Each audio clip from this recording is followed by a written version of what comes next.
So if you're wondering who this guy is and why he decided to make a 4-hour video in the forest talking about early fatherhood, my name is Brian. Nice to meet you. I'm a 37-year-old father of three. Back in 2020, I had my first son, and then in 2022, I had my first daughter, and then in 2025, just earlier this year, I had my second daughter and third child. And I'm currently on leave, paternity leave, and I haven't done that ever. I haven't taken an extended leave after any of my kids have been born until now. And as of now, I've really come to appreciate just how special it is, how special fatherhood is. But I've also got a lot of free time now, and it's made me reflect on how hard those early days of fatherhood are, right? Those first 30 days where everything's changed. Yeah, when I was a father for the first time in 2020, those first 30 days, man, I struggled. I hated it. And if you're a new dad out there or you're going to become a new dad, congratulations. But you probably know what I'm referring to. It's just it takes a toll on you mentally. And I remember it taking a toll on me mentally. I would constantly have questions, but I just didn't have like an outlet where I could share them and like talk to them with people about, and it made it worse, right? Because I just had these questions sort of linger inside of me, and they're I couldn't talk to my wife about it because she was going through her own struggles, right? So I just felt very alone, very lonely, and I thought, I got some free time now. Why not address some of those questions and some of those realizations I've come to from those questions? And so I've done one question a day, one realization from that question a day for 30 days. And so that is the video that is about to come up. And it's a long video, so I don't expect you to watch it all at once. But, if you're a new dad and you ever feel lonely or you're struggling or things aren't working out or you're depressed, hopefully you can refer back to this video and just click on a certain day and a certain question, and hopefully it helps you as a new dad, but more importantly, hopefully it makes you feel a little less lonely, like I felt early on. So am I ready for this? Am I really ready for this? I have a guilt as a father of three. When my first son was born, we stayed 3 nights at the hospital, and on the second night I bailed. He needed to stay an extra few nights just because of some complications with the jaundice levels. And on the second night, I just bailed. I just went home. I told my wife I just couldn't do it without the lack of sleep, and I needed to just sleep at home and come back the next day fully awake. And that's something I gotta live with, because I wasn't ready. I thought I was ready. I did all the research. We had our son June of 2020 in the heart of the pandemic, and we couldn't go anywhere. So we just stayed at home, and we did all the research you could do on all the gadgets and on all the strollers and on all the car seats, and made sure the nursery was perfect. Had a diaper changing mat that was hyperallergenic, perfect mattress. Lighting was great in the room. had the decals on the wall. Like, it was just a perfect setup, right? We had everything. We over prepared, right? But I didn't count on getting punched in the face like that first night. Where, this is someone that was getting used to getting just uninterrupted sleep, right? Just 8 hours of sleep, and now every couple hours the baby's waking up, or at least every hour, right? That first night, my wife would do the feeds, and I would do the diaper changes, and I was in charge of putting the baby to sleep, burping the baby, laying the baby down, and I got through it, but it wasn't. When it came down to the second night, I just wasn't ready, and I just quit. I went home and I told my wife, hey, I'm gonna go home and just get some hours of sleep, and I'll be back the next day to help you out. But the funny thing is, when I got home, I actually didn't sleep that well. I thought I would, but I ended up just thinking about how I just left my wife and baby at the hospital all alone. I let her just. I left her all alone. I left my baby alone. I left my wife alone, and yeah, it's something I'm not proud of. Because when I was at home all alone sleeping, all I could think about was all the preparation I didn't really matter. I just, at the first sign of discomfort, I just bailed. And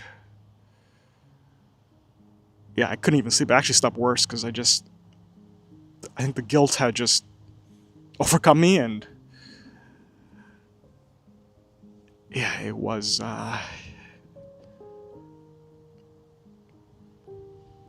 not something a dad should do, right? Or at least a dad that wants to be involved. And it's hard sharing that story, but I guess I realized when I came back that morning was I needed to be there to be in the game, to learn, to just deal with how uncomfortable it was. I wasn't gonna become a dad by being at home and shying away from the lack of sleep and just all these new responsibilities, right? Burping a baby, soothing a baby, cleaning a baby, holding a baby, right? I wasn't, but because I couldn't do it, I thought I needed to do more preparation. But the key for me was just to actually be there and be in it, right? Part of fatherhood is just learning as you go, right? Putting yourself there, because every day is going to be different. Every day changes. You're never really going to be prepared. You're never really going to be ready. But the key is you actually got to be there, right? And sometimes that's really all you need to do, is just to be there. Because if you're there, you'll get it. Don't worry, you'll get it. You'll be in the game, right? You can't learn to be a dad by being away, by shying away from the situation. You actually got to be there. And I was there for the third night, and it was hard, but I felt better. I felt proud of myself that I came back that third night, and no matter how tough it was, I showed up, right? And I think that's my biggest takeaway from this episode is just be there, right? Just be there, because you're never going to be ready. But the first step is just to be there so that you can start that process of going through the daily struggles of being a dad, right? The daily challenges. But you got to put yourself in the game first. So why do I feel so lost? I remember when my first son was born back in June of 2020. I was so excited. It was early in the morning, and my wife was doing her last push. And before you know it, the baby came out, and I was a father for the first time. And right from the beginning, I was given the opportunity to cut the umbilical cord, and I failed miserably. I used just one hand, and I just didn't push down forcefully enough. You know, you think you're going to be a superhero right away, but initially as a dad, I just felt invisible. I just stumbled right from the beginning, through cutting the umbilical cord to picking up the baby the wrong way. I remember the nurse saying, you know, I picked up the baby under the armpits, and the nurse quickly corrected me and said you have to hold it with 2 points of contact, one at the back of the neck and then one hand on the bottom. And so I was off to a rough start. And yeah, it just continued, you know. The nurses and my wife, everyone was excited, talking.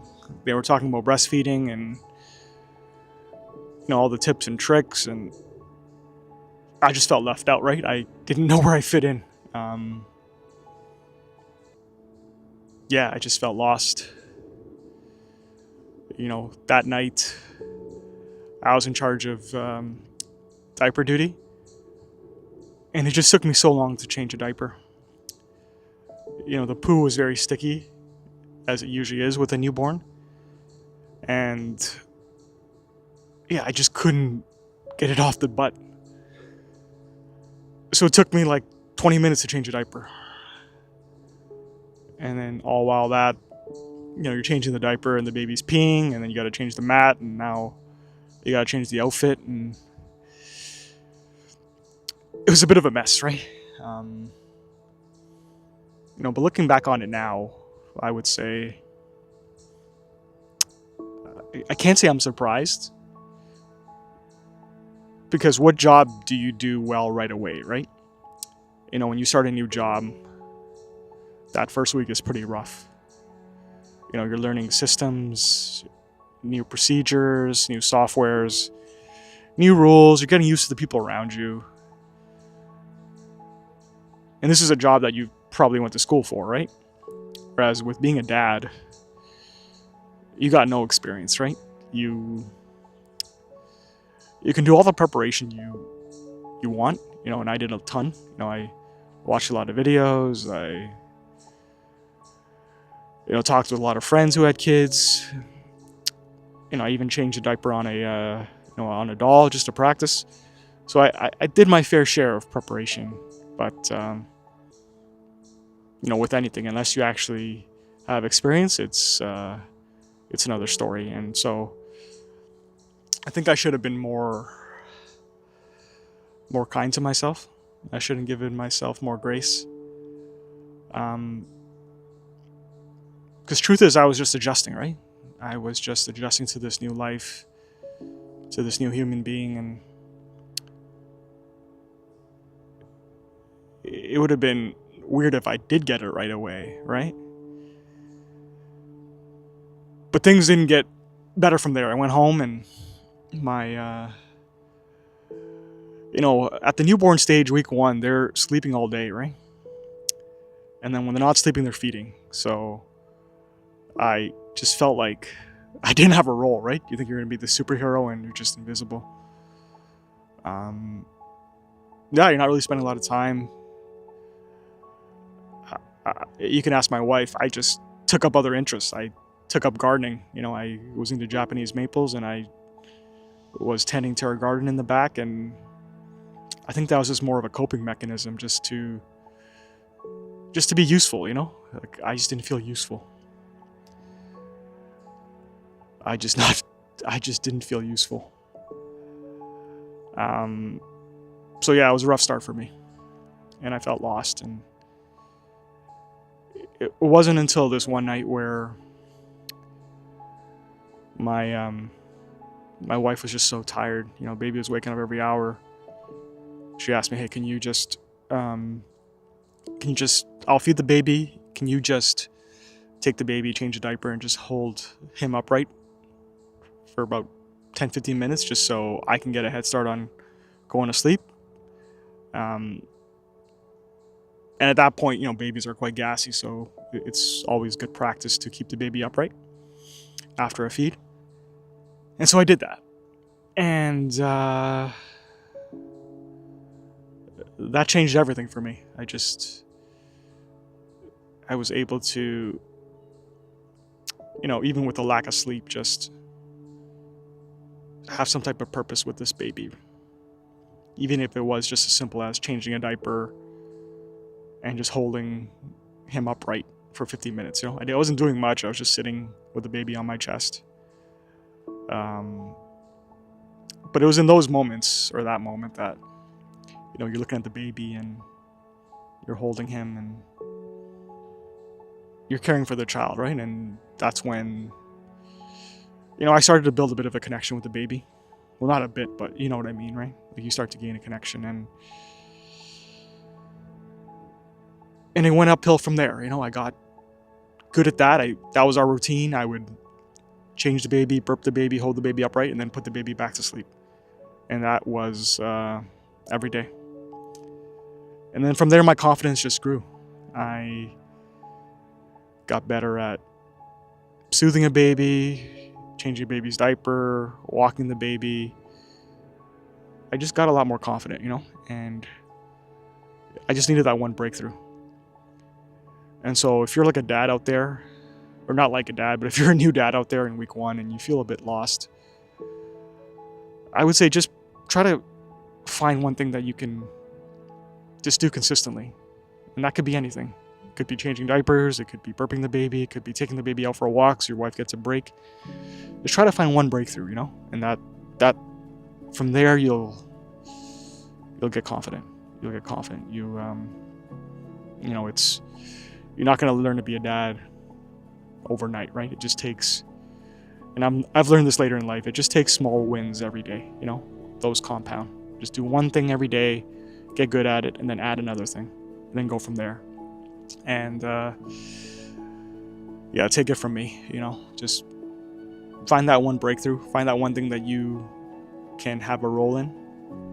And it doesn't even have to be with the baby, it could be just cleaning up the house, right? But just help out. Find one way that you can help out, and trust me, from there it'll just get so much easier. So how do I actually help my partner? When I first had a child in June of 2020, I thought helping my wife meant doing more, more diaper runs, more laundry, more dishes, more prep meals. I just thought more and more and more, right? But it turns out that wasn't what she wanted from me. It is what she wanted from me.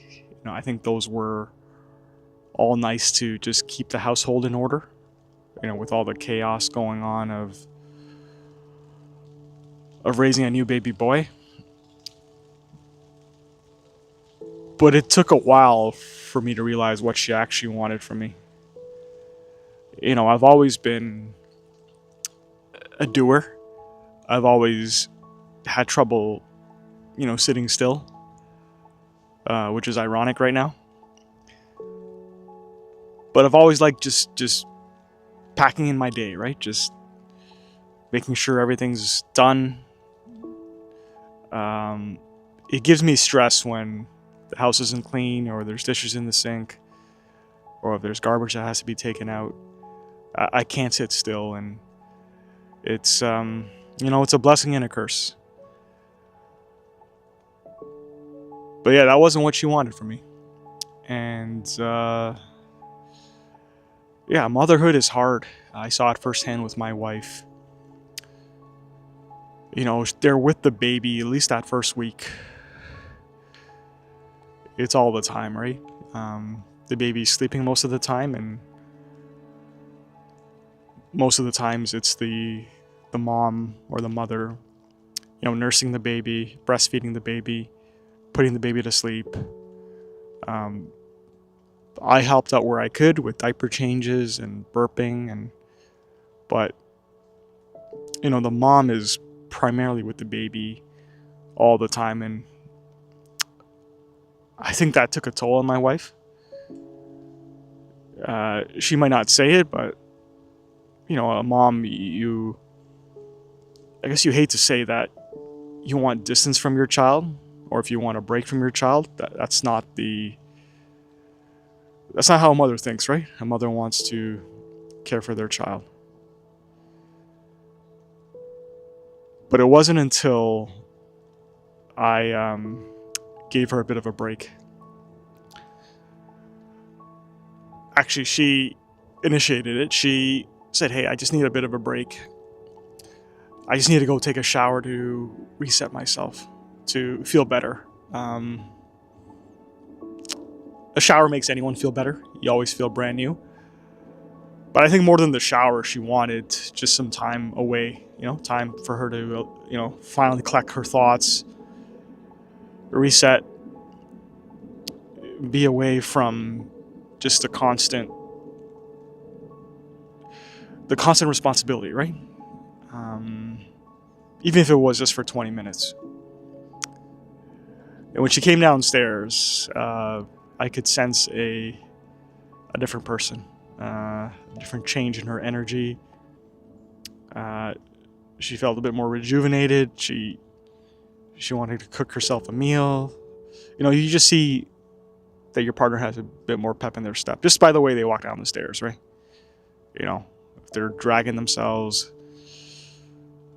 it means they've been through it. But in this case, it was different. She had taken the shower, and she had come down refreshed.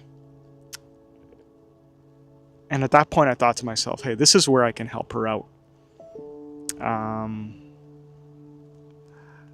At that point, we were in the first wave of the COVID pandemic. So there wasn't a lot of places to go. But we could go outside, and we could walk outside. So I thought, why not just every day? And it ended up being twice a day. Every day, let me just take the baby for a couple hours. I'll get some exercise, and I'll give her a couple hours just to herself. And I think that meant the world to her. Because she was going through it. Those nights are brutal, right? That first week. Like, you're just constantly up every couple hours. And even during the day, you're constantly up every couple hours, right? Because the baby's constantly feeding and sleeping. So I had taken a couple of weeks off of work that week. And yeah, every morning what I would do is I'd sleep earlier so I could wake up earlier. But I would, 5:30 a.m., 6 a.m., take the baby out on the stroller and just give her a bit of a break. Give her some sleep that was uninterrupted, where she didn't have to worry about the baby waking up. I think you take that for granted when you don't have a child, right? Just that uninterrupted sleep. And I got exercise. I felt better. It gave me and her a bit of distance, me and my wife, and that's always nice, right? Just to, release some of the tension. And then in the afternoon, I would go for another walk, just an hour or two, just taking the baby for a walk, getting the baby to sleep, building my confidence as a father, building my relationship with my son. Yeah, I think it ended up being a win-win for both of us. I got exercise. I got time with the baby. A dad in a stroller walking is almost a cheat code for a dad, just because the baby's just gonna bound to fall asleep. So you're gonna have free time yourself to kind of just decompress. Your wife gets time to decompress. She can maybe catch up on a TV show that she wanted to watch. It just it made a lot of difference. It made a world of a difference. And so, I always thought, being new dad, I gotta just do everything, right? But sometimes it's just doing what gives you the greatest return, right? I don't think a clean house mattered to her as much. Dishes being done didn't matter to her as much. I mean, it mattered, but she was going through it, right, with having a baby, and so those things weren't as evident to her. I think what she really wanted was just space, space just to find herself again. And I needed to give her that space, you know. And so if you're a new dad out there and you're in week 1, how do you actually help your partner? You know, my opinion, I think moms just need space that first week. You know, give her as much space as she can get. You know, take the baby for an hour or two, go for a walk, go for a drive. You know, bring the baby on your errands. Just you know, give your partner, give your wife some space. Because I've lived those nights with her that first week, and those nights are brutal. And so, any chance you can give your wife is, I think it's a win-win. Win-win for her, or a win for you, and a win for her. So when will I feel like a dad? I know for me, it didn't happen right away. And if you're a first-time dad this week, congratulations. And you're not alone. For me, that first week, we're going back to June of 2020 when I had my first son. I'm now a father of 3. But when I had my first son, that first week, technically I was a dad. I became a dad. But I didn't feel like it. And I'm not sure if it was just the whole week, the euphoria of having a child, and maybe the lack of sleep, or just being shell-shocked at my wife delivering a child. But that week was just a blur, and I felt more like an assistant, to be honest, than a dad, because right from the get-go, the baby's out and you have your you have your moment of the best moment in the world, and then after that it's straight to work. You know, you got to help your wife to get to the bathroom, you got to grab her water, you got to help her up, you got to get her food, you got to change diapers, change your first poo, which isn't easy with the consistency of it at that stage. You know, it's not that I'm complaining, it's just that was just the reality of it, right? You know, my wife had just given birth, and giving birth isn't easy, and it takes a toll on the body, and I was just playing assistant, right? I mean, don't get me wrong, I was holding my baby a lot, but the baby at that stage, you know, at least my son, he was doing a lot of sleeping. And when he was awake, he wasn't quite alert yet, I think, which is expected, right? You come out of the womb and you're in this new world, it takes a while to get used to it, right? And I just didn't have that connection with my son for whatever reason. You know, we didn't have that eye contact. You know, we did skin to skin, but he was mostly asleep on my chest. And he wasn't showing a lot of emotion other than crying and, you know, being angry if he was cold, right? You know, there's all the negative emotions, right? So you see how it's hard to feel that bond right away with your child, with your baby. And when we got home, it was kind of more of the same. But now we actually had to do dishes and laundry and prep meals, and we didn't have the nurses helping us anymore, and you know, we're just trying to survive, right? So you're not even looking at the baby like a human, you're just trying to get all the things done that you have to, and all while learning and, you know, dealing with this new, not dealing with it, but just incorporating this new life into your life, right? But it wasn't until, you know, we had given our baby a bath and I had chosen to cut his nails that I actually felt like a dad.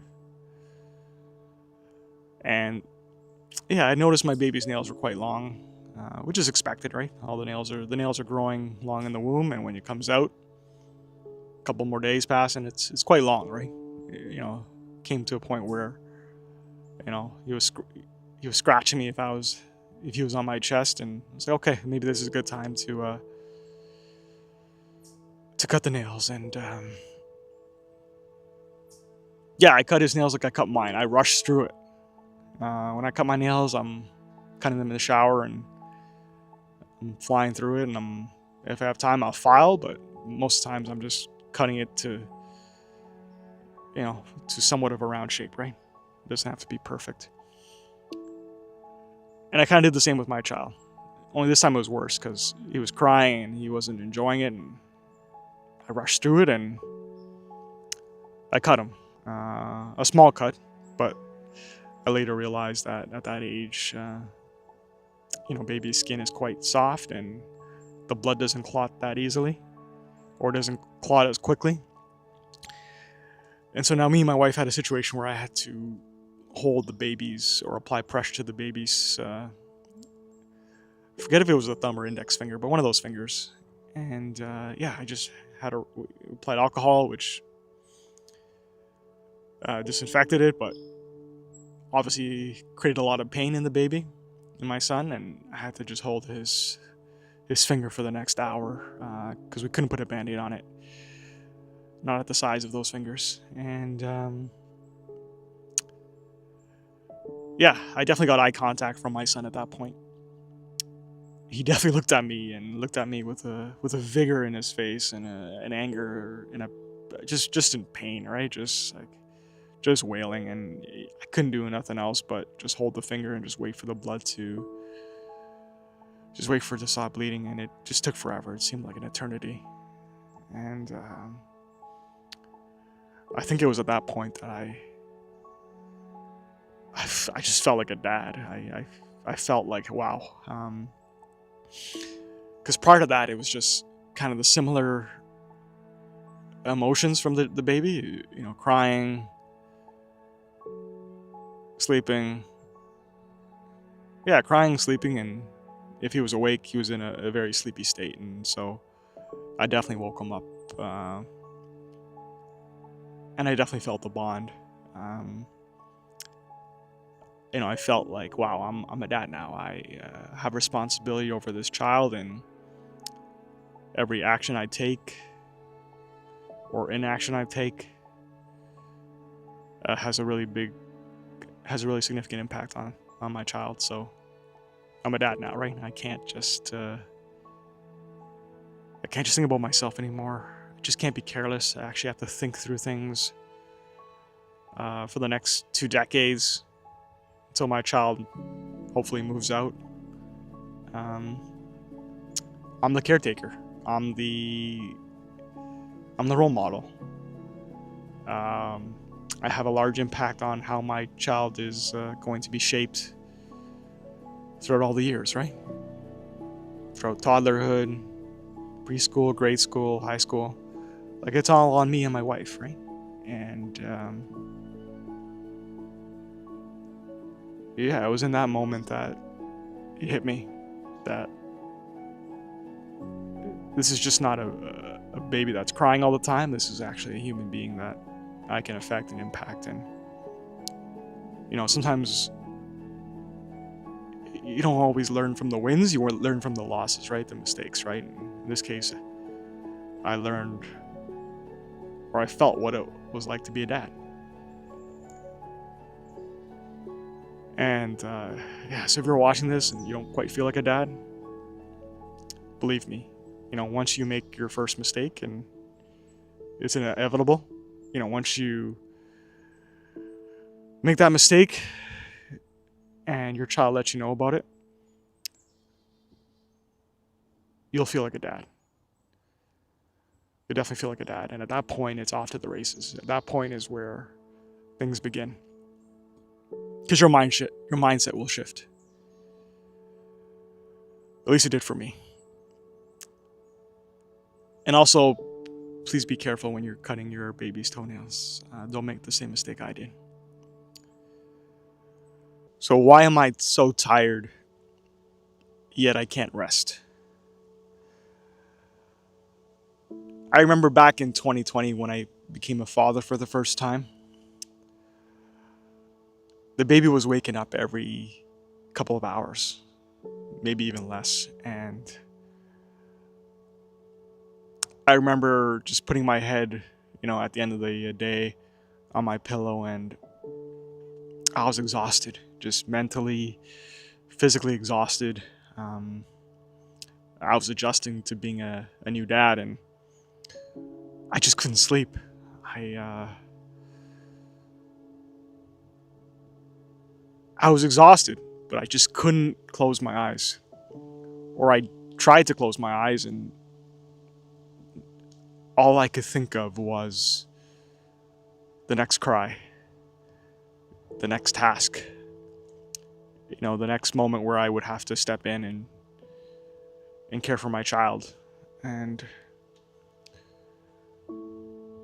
I just struggled with that part of fatherhood. Just the lack of control.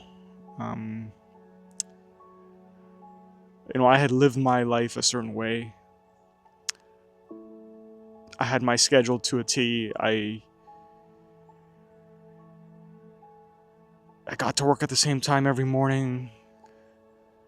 I would normally leave at the same time every morning. I had my routine in the morning. We would go out for dinner on weekends. It was structured, right? And that's the way my parents had taught me to grow up, is just respect time, respect your day, and, fill in as much as you can, right? And I relied on that to survive, just to thrive even, right? To live. But when I had a baby, when I had my son, all that went out the window. My mind was always racing. Like, how do I, when I put my head on the pillow, how do I get him to sleep longer? How do I get him to bed, right? How do I change a diaper this way? When he wakes up,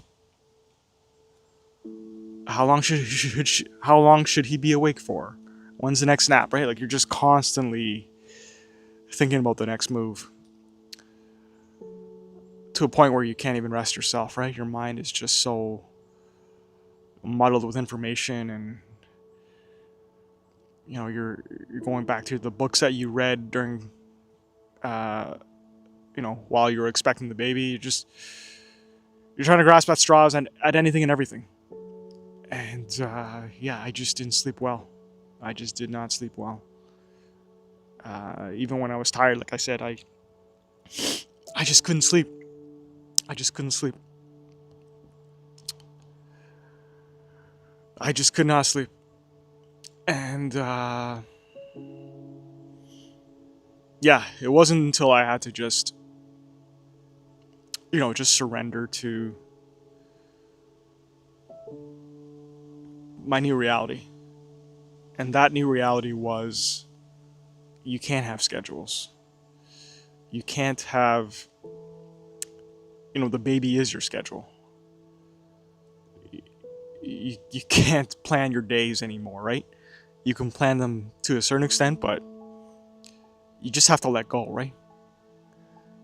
Take each moment as it comes, and not try to plan out your entire week or day or month or year, right? Like, I think that's how I was living before, and these days I still plan, but with kids, you almost let them dictate where the day takes you. Not have high expectations on just trying to finish the task, right? Just appreciate each moment as it comes. If he wakes up in an hour, okay, so be it. Get up and feed him, change his diaper, and put him back to sleep. Don't try to be disappointed because he didn't sleep the full 2-hour nap that he was allotted, right? Like that, it was unhealthy for me to do that. And once I just stopped having expectations and just going with the flow and just enjoying each day as it comes, right? Because it's so unique. When you have a baby, it's just every day is different. I mean, the tasks are the same, but there's growth every day with your baby. And when you try to control the situation and try to plan everything and try to make sure everything's perfect, that's where you lose the beauty, right? The beauty of just holding your baby at 2 a.m. and you're exhausted and baby can't settle, and now you're pacing around the room and just trying to get the baby to calm down. I've been there, right? I've been a dad 3 times. I've been there, and the more you try to just fight it, and the less sleep you'll get, right? Your mind will just always be racing. And yeah, it's best just to take it as it comes. You don't have to know everything. You don't have to be researching at 2 a.m. on how to, get a baby to go to sleep. You don't have to just relax, right? You can relax and just be confident that you'll pick it up as you go along, right? Research as you go, improve as you go, and we're a family of 3 now, and we've been on a few family vacations, and me and my wife have always been the ones to plan the day to a T, right? You want to maximize that week you're there, action packed. Don't ever lose a moment, right? But these days, vacations, we try to just let the day take you where it takes you. Try not to plan too much. Kids will get up when they get up. We'll have breakfast. We don't have to be the first ones at the buffet, right? And that's a change for me, as someone who's always liked to plan and control.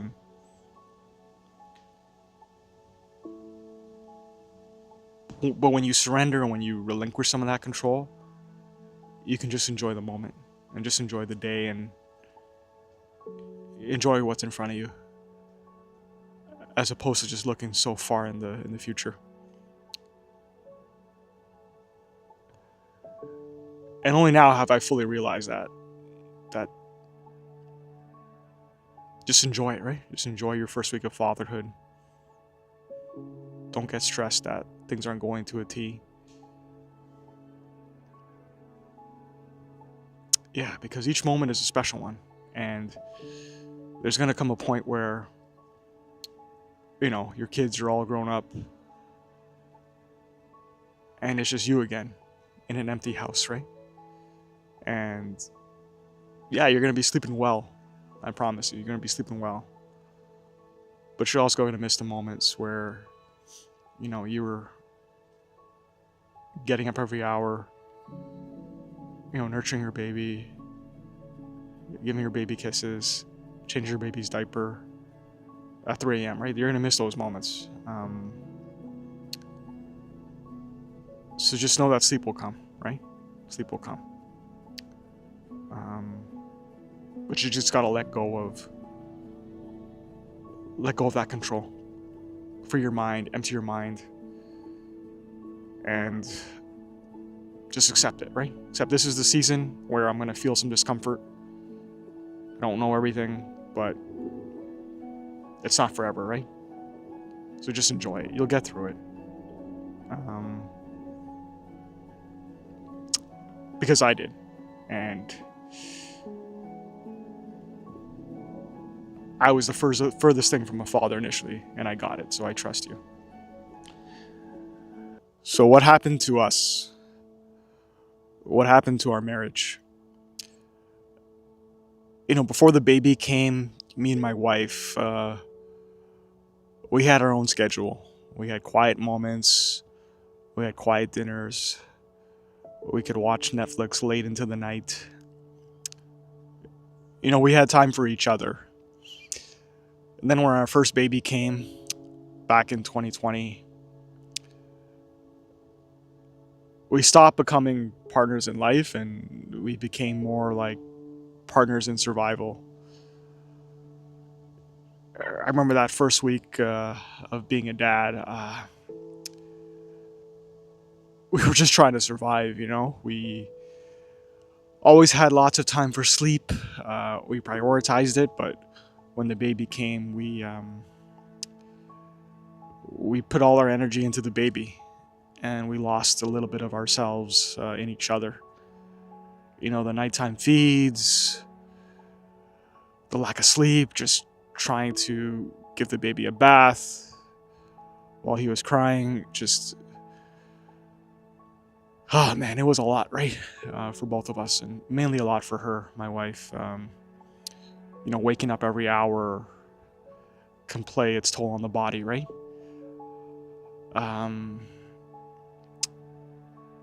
Yeah, it just kind of hit us like a brick wall. We were just trying to survive on our own, we forgot about each other. We, at least for me, I can speak as myself as the father, I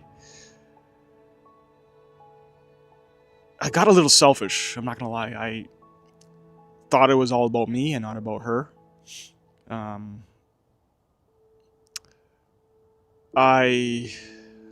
do I put this?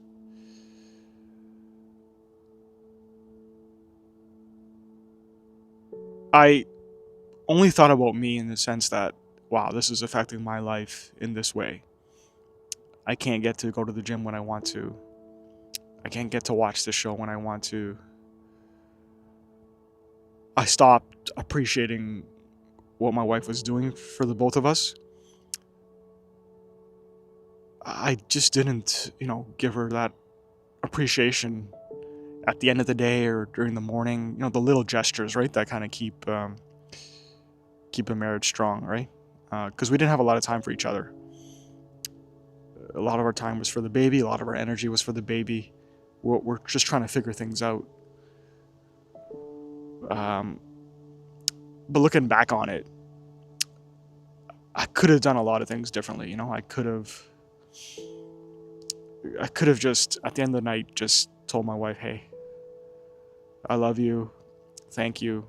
I appreciate what you're doing. Appreciate you getting up every hour. And I think that would have meant a lot to her.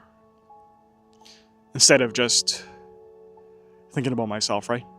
Let's hand off the baby to my wife. She's going to get him ready for bed. I'm going to go downstairs, maybe exercise, maybe go watch a show, maybe catch up on work. We didn't have a lot of time, right? But I could have at least given her a bit more appreciation during that first week, because that first week is the roughest. And I think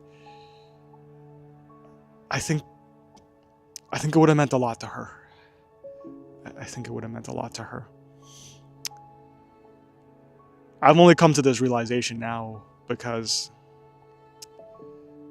later in that week, that first week that our son was born, we had tried everything to get him to go to sleep. Nothing worked. This was his mid-afternoon nap. Nothing worked, so we just decided to put him in the car seat and go for a drive. And I remember this quite vividly. We went to get bubble tea. And he was asleep in the car. Went to get bubble tea, and we looked at each other, and I remember putting my hand over hers, and we were just enjoying our bubble tea, and I think we both looked at each other. We didn't really say anything. We didn't say much, but I think our eyes did all the talking, and, me putting my hand over her hand. I guess what I wanted to say at that time was, wow, this is tough, but we're going to get through this, right? And I could see her face kind of change. She had hope, right? She had a bit of extra, pep in her step. I could sense her energy shifting, and I only did this later in the week, not throughout the week, and I think that was the moment in my head where I'm like, wow, my wife was going through it, right? And as her husband, as her partner, I should have been there to, give her a bit more, right? To keep her going. Because that's what partners are for. And I didn't have a lot of energy, and I didn't have a lot of time, but I could have at least have done that, right? I could have at least have shown my support instead of just seeing how tired I was and just going away and doing my own thing and just trying to maximize the hours that I did have alone, right? I could have at least at the end of the evening just given her my appreciation and giving her a bit of a boost as she went through those tough nights. Yeah, I think I've learned, when you have a baby, marriage, it's going to change. You can't, especially it's going to change that first week. You can't, and it's going to change throughout, all of the rest of your life, right? To be honest. But I think the key, and I've got 3 kids now, is you're just trying to limit the amount of distance you have from your wife as much as possible. So when the kids are a bit more grown up, and you have more time to reconnect, that the marriage is still alive, right? It's still intact. That would be my biggest takeaway: is you guys are both tired. You both lack energy. You're probably, there's probably a lot of passive aggressiveness. You got short tempers. Things. I've been through it. There's resentment, and there's anger, and there's, without the actual words, right? I've been through that, with me and my wife, and I think those little small gestures, like thanking her before she goes into the night with the baby, or even in the morning, just small little romantic gestures. Like I mentioned, I put my hand over my wife's hand in the car while we were having bubble tea. I think those small little gestures, they go a long way when you don't have a lot of time and energy. They can help kind of shorten that gap between you two, so that when you do have the time to reconnect, there's still a chance of reconnection, right? You guys aren't, we're not going through a divorce. We're still there. We're not as close as we once were, but when I went through that first time, I created a pretty large gap, where I had to now have to win her over, right? And it wasn't easy because we were pretty far apart. We were at a point where we're watching Netflix and we're sitting like 10 feet away from each other, right? And there was no romance, right? And then it slowly had to win her back. And those small little gestures that I could have done in the interim, I think would have made the wooing a lot easier. Would have made the the chase to get her back a lot easier.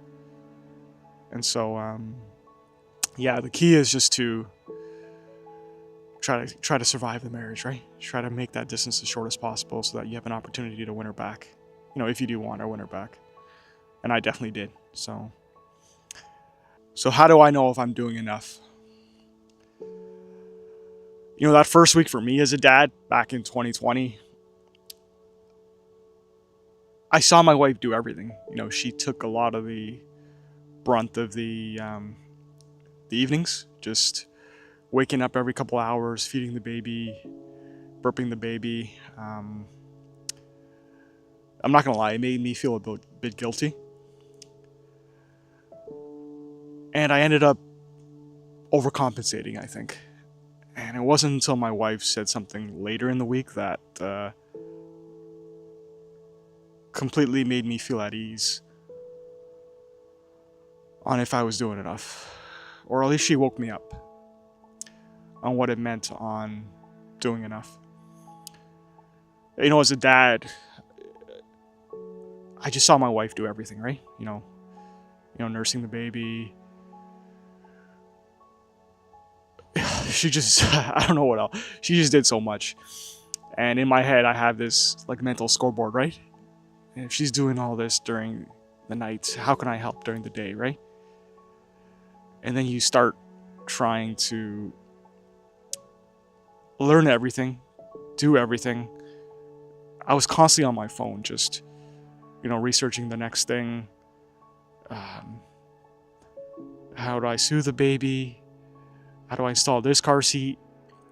How do I make sure the seat is parallel to the ground? How setting up everything, making sure the baby monitor was correct. I remember that first week I think I was doing too much, I thought I could help out with just packing in as much information as I could in helping in ways that a dad can help in that he can't. I couldn't do them. I guess what I want to say is I couldn't do a lot of the motherly things, like breastfeeding, obviously. And I just tried to do more, right? And it wasn't until my wife caught me later in the week. We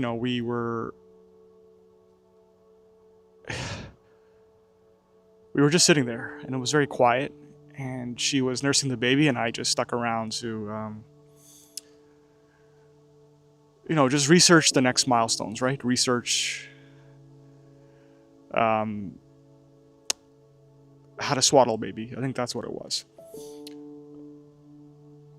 But I was just trying to look on to the next thing, right? I wasn't enamored in the moment. I wasn't just watching the moment of my wife breastfeeding my child and just marveling in how special that was, right? And she said something along the lines of, "Can you just put your phone down for a sec?" The language is a bit more colorful than that, and it had a more of a direct tone. I'll just leave it at that. But in my mind, I was like, "Hey, I'm helping out. I'm trying to research this next thing, trying to get us ahead of the game, right? On week 2, let's say." But I think she just looked at me and said, "Man, this guy," and she didn't say this, but I became so enamored with just trying to be the best dad, trying to do more, comparing myself against other dads on Instagram, that I forgot to just be present, right? Just have my 2 feet where they are at that given moment and just enjoy it. And in that specific moment, it was just, my baby boy enjoying a nice meal. And I should have just taken that for what it is. And, later in the week, I remember changing my baby's diaper. And, he peed on me. I guess I didn't research that I needed to, have a diaper underneath the diaper I'm currently changing, so that when I pull out the old diaper, I can use the new diaper is almost a shield, right? If he started spraying me, and lo and behold, he sprayed me all over, and I guess I got my first baby shower. But I'll always remember that, and I don't know if I would have remembered that if I made sure everything was perfect, right? If I knew exactly the technique to not get sprayed on. And it was at that moment I realized, fatherhood, I got sprayed on and I just laughed. And, fatherhood just, sometimes it's just better to be there, right? Not try to have everything figured out. Go at your own pace as a dad. And just enjoy it, right? Part of fatherhood is just some of those messy moments. The blowout diapers, the getting barfed on, getting spit on, the messy clothes during mealtime, it's the endless laundry, right? Like it's all that messy stuff that's fun, right? And I've realized that it's not about the quantity of time that you spend, but the quality, right? That wherever you are at a given point with your child, you're there, and you're there fully present. Your phone's tucked away, and you're just enjoying growth, right? You're enjoying a piece of yourself grow, and you got a big impact on that. And that's just, I think that's how you know if you're doing enough, right? If everyone's got busy schedules, everyone's got a certain amount of time they can allocate to being with their kids. We all got to work, right? We all have to pay bills, but for the time that you do have, let's say it's 1 hour in the morning, are you rushing through the day are you rushing through the morning just to get things done? Are you always looking forward to the next thing? Are you looking forward to, brushing their teeth and then washing their clothes and putting on their clothes and packing their bags, right? Like, are you not even enjoying the moment, but just looking forward to that next thing? Because then that's a wasted hour you have in the morning with your kids, right? Take time, slow down, just enjoy what's going on. Don't get frustrated that they're not wanting to put on their clothes, right? Yeah, I guess that's how I know if I'm doing enough, right? For whatever time I have, I'm fully there with them. And they can see if you're there, right? They can see if your mind's occupied elsewhere. Prior to kids, I've always had a lot of bleeding in my life. And what I mean is like work bleeding into personal life. And, not having my work just bleed into my family life. And, when I'm there with my kids, and I have 3 kids, my mind's elsewhere, right? And it shouldn't be like that. If I only have an hour spent with them, I know if I'm doing enough, if I'm actually there with them. Just enjoying father, right? Just watching, observing, trial and error. You don't have to read tons of books. Just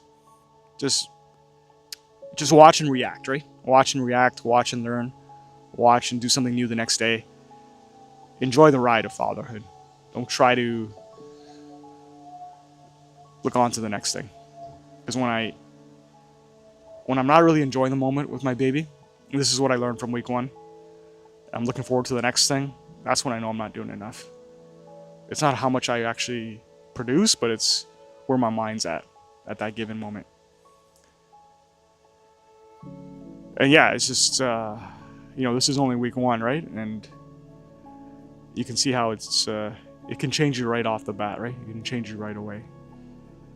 And you'll know deep down if you're doing enough. If your mind is truly where it's at, where it has to be at that given point, right? If your feet are where you're at and your mind is where it's at, I don't even know if that made sense, but if your mind, body, and spirit are where they're at, observing and enjoying what's in front of you at that given moment, that's enough. So when do we get our life back? I remember when I had my first son back in 2020 of June, that first week, I can't count the number of times I asked that question. When do we get our life back? Both me and my wife, we love food. We love trying new restaurants. We love cooking at home. That's what we like to spend our money on is food. Just food experiences. And I hope that's something we can share with our kids as they grow up. But when we had our first son, it was in the heart of the pandemic, and I remember we couldn't go out because all the restaurants were closed. And we ordered sushi that first week. And we couldn't eat at the dinner table. We had to eat on the coffee table with the baby sort of tucked on the side there, sleeping on a pillow. And the meal was hard to get through. I'm not gonna lie. It seems like every piece of sushi that we ate, and we had sushi, by the way, which is a popular meal after the wife delivers or gives birth, for obvious reasons. But as we were eating each piece of sushi, we weren't really enjoying the meal. We were eating so quietly. We were scared to make a move or a noise that would startle the baby. It was an uncomfortable meal, to say the least. You could see the baby stirring there on the couch as we sat on the ground cross-legged trying to enjoy our sushi. And yeah, at that point we're like, when can we go back, right? When can we go back to those intimate dinners, those chef's tables, those nights just enjoying a pizza on the town. that life seemed distant and far away, and we weren't sure if we could ever get that back.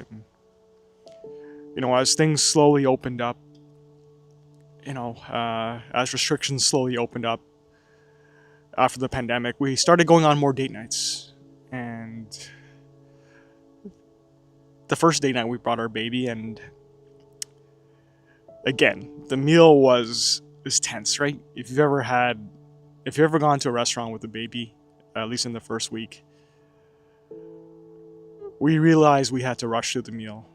We had maybe an hour or an hour and a half max to consume the meal, and the baby woke up, and we were taking turns. You hold the baby, I eat, and then I eat, you hold the baby. And yeah, I remember one point I had to cut the steak for my wife because she was holding the baby, so she could only pick at the steak, and so I had to cut the meal for her, or cut up the pieces of meat. And yeah, we didn't have any deep conversation. It was just trying to we try to get a bit of our life back, right? This time with the baby. And we realized, yeah, those days of just getting a cocktail, sitting there for 3 hours, enjoying our meal, enjoying the bread course, getting dessert, and don't even think about dessert, right? Like we just try to get through our mains. And yeah, those intimate dinners, those date nights alone, the two of us, yeah, they were a distant memory.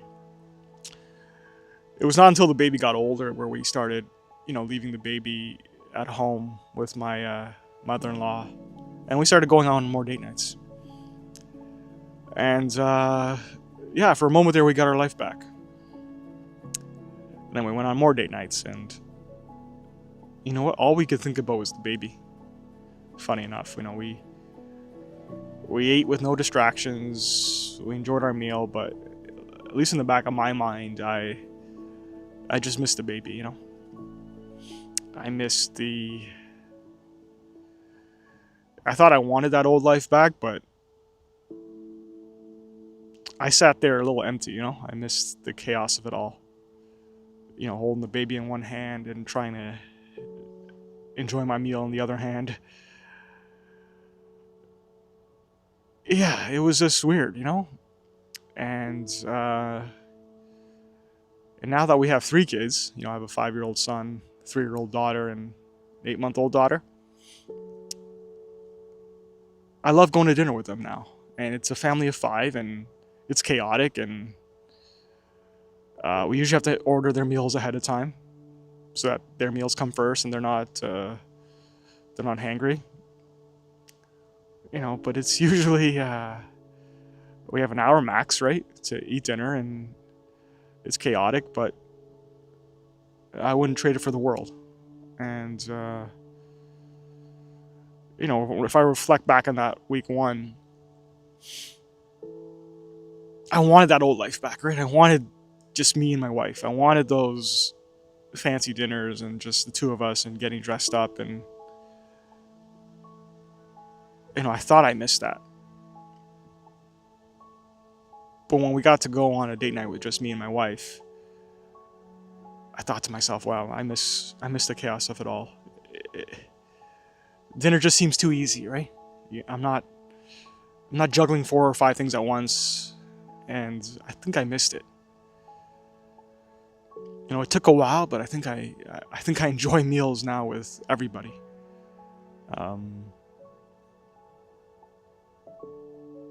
Yeah, it's funny. Fatherhood, it adds new layers to your life that make you want your old life, and then once you sit in it for a while, you see the beauty in the new life. And in this situation, I saw the beauty in just it's chaotic, man. 3 kids at the dinner table, especially out at a restaurant. But it's fun, and it's my life today. And there's gonna come a moment where at least I can't have everybody at the dinner table anymore. I can't control, when my kids get older, I won't have as much control getting everybody together, and I think I'm going to miss that. And so if you know, the takeaway for you is if you're in that first week, whatever it is, right, you might miss a certain aspect of your life. But all I would say is give it time. Give it some time.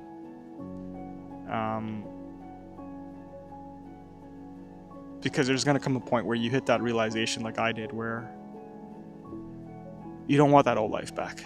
Because that old life is boring.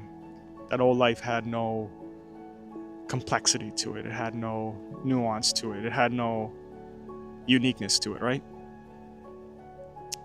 Whereas the life with a baby, they're constantly changing, constantly growing, and you get to witness it firsthand every day. And so with that, you know, why would you ever want to go back to that other life, right? Because I didn't. Yeah, so this is episode 8 of my, or this concludes episode 8 of my week 1 series of Becoming a Dad. It's a series that I'm doing just currently on paternity leave and just answering some questions that, you know, I would ask myself back in week 1 as a dad of 3. You know, the questions that you ask inside your head but are too afraid to ask the outside world. It's also a good chance for me to reminisce on that week 1 of fatherhood and, you know, kind of go down memory lane and reminisce how it's changed me, and hopefully my experiences can help a new dad out there in week 1. Because week 1 is generally the toughest. So why is the baby always crying? I'm a father of 3, and it doesn't matter if it's your first baby or your third baby. When the baby starts crying, panic starts to set in. And even as a dad of 3 and someone who's been through week 1 3 times, the panic doesn't go away. And sometimes you forget to actually just sit down and actually absorb what your baby is trying to tell you and what the baby is trying to communicate to you. I became a father again for the 3rd time in February of 2025. And that first week, I want to say it was like riding a bike, but, you know, there were some things I still missed, you know, some things I still got wrong. And I remember one of these nights, later in that first week, I remember the baby just didn't sleep, and it was getting up every hour, and I could see the toll it was taking on my wife, and I just wanted to give her a bit of a break. So I took the baby downstairs, and it was like, I want to say 5 a.m. or 4:30 a.m., very early in the morning. And it just wouldn't stop crying. And I did what I always did. Or I did what I always do. I have this trick where I put the baby in the car seat, the infant car seat, and I just hold it around the room, and it generally works, and it generally calms the baby down. You know, this is after trying to rock the baby, trying to walk around the room with the baby. My last resort is my second last resort is I put the baby in the car seat and I walk around the house. And that sort of inconsistent movement and the herky jerky, it generally calms down the baby. But this particular morning, I remember it just nothing worked. And so I went to my last resort. And my last resort is usually putting the baby in the car seat and going for a drive. With most of my kids, the drive usually, for the most part, calms them down, and it either puts them to sleep or it at least stabilizes them, right? For lack of a better term. And so I drove. I went to, I think the only thing that was open at the time, which was McDonald's. Got myself a coffee and, yeah, just kept driving around. And the baby would not stop. Ellie, in this case, my daughter, would not stop crying. Even the drive-through, I remember going through the drive-through to pick up my coffee. The lady at the window just looked at me with this. She was wondering what I was doing with a crying baby at 4:30 a.m. in the morning. And I just looked at her with some type of blank stare and just went, I just didn't have the words, right? And so after failing for half an hour, I eventually rolled back into the driveway. And yeah, nothing worked. And so I brought the baby upstairs into her room. And yeah, the baby pooed. And I made the mistake of not even checking the diaper, right? I made the mistake of just reacting to the cry. You tend to just react to the cry and you go through your checklist of things that for sure are going to calm down the baby. And I just missed the first step of just checking the diaper. And looking back on it now, I think if I just stopped for a moment and stopped panicking and just maybe looked into the baby's eyes and maybe see the way the baby was kicking. Usually when the baby poos, at least for my kids, when they start kicking in a certain way or kicking upwards, it shows that they're uncomfortable with the poo in their diaper. And yeah, I changed the diaper and all was good again. It wasn't that she had to be fed. It wasn't that she had to be rocked down. It wasn't that she had to be settled or burped or any of those things. It was that her diaper was full of poo.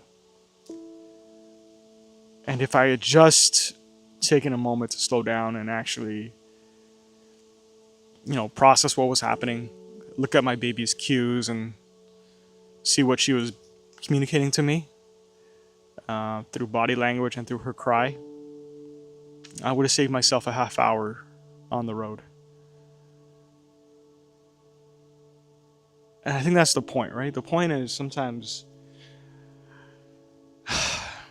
when a baby cries, you just tend to ask yourself, what am I doing wrong? But maybe it isn't that. Maybe it's the baby's just trying to communicate with you. It's trying to tell you something. It has no other way of communicating with you. And it's just trying to tell you something. And instead of panicking, instead of just throwing your arms up, and instead of just giving the baby to your wife, like I've done many times, when the baby's crying, I just give it to her and say, hey, he's hungry or she's hungry. And I don't even try, right? And sometimes you just gotta listen. And I got a stark reminder of that back in February. Yeah, she was just trying to tell me something and I didn't listen. Or I didn't want to listen.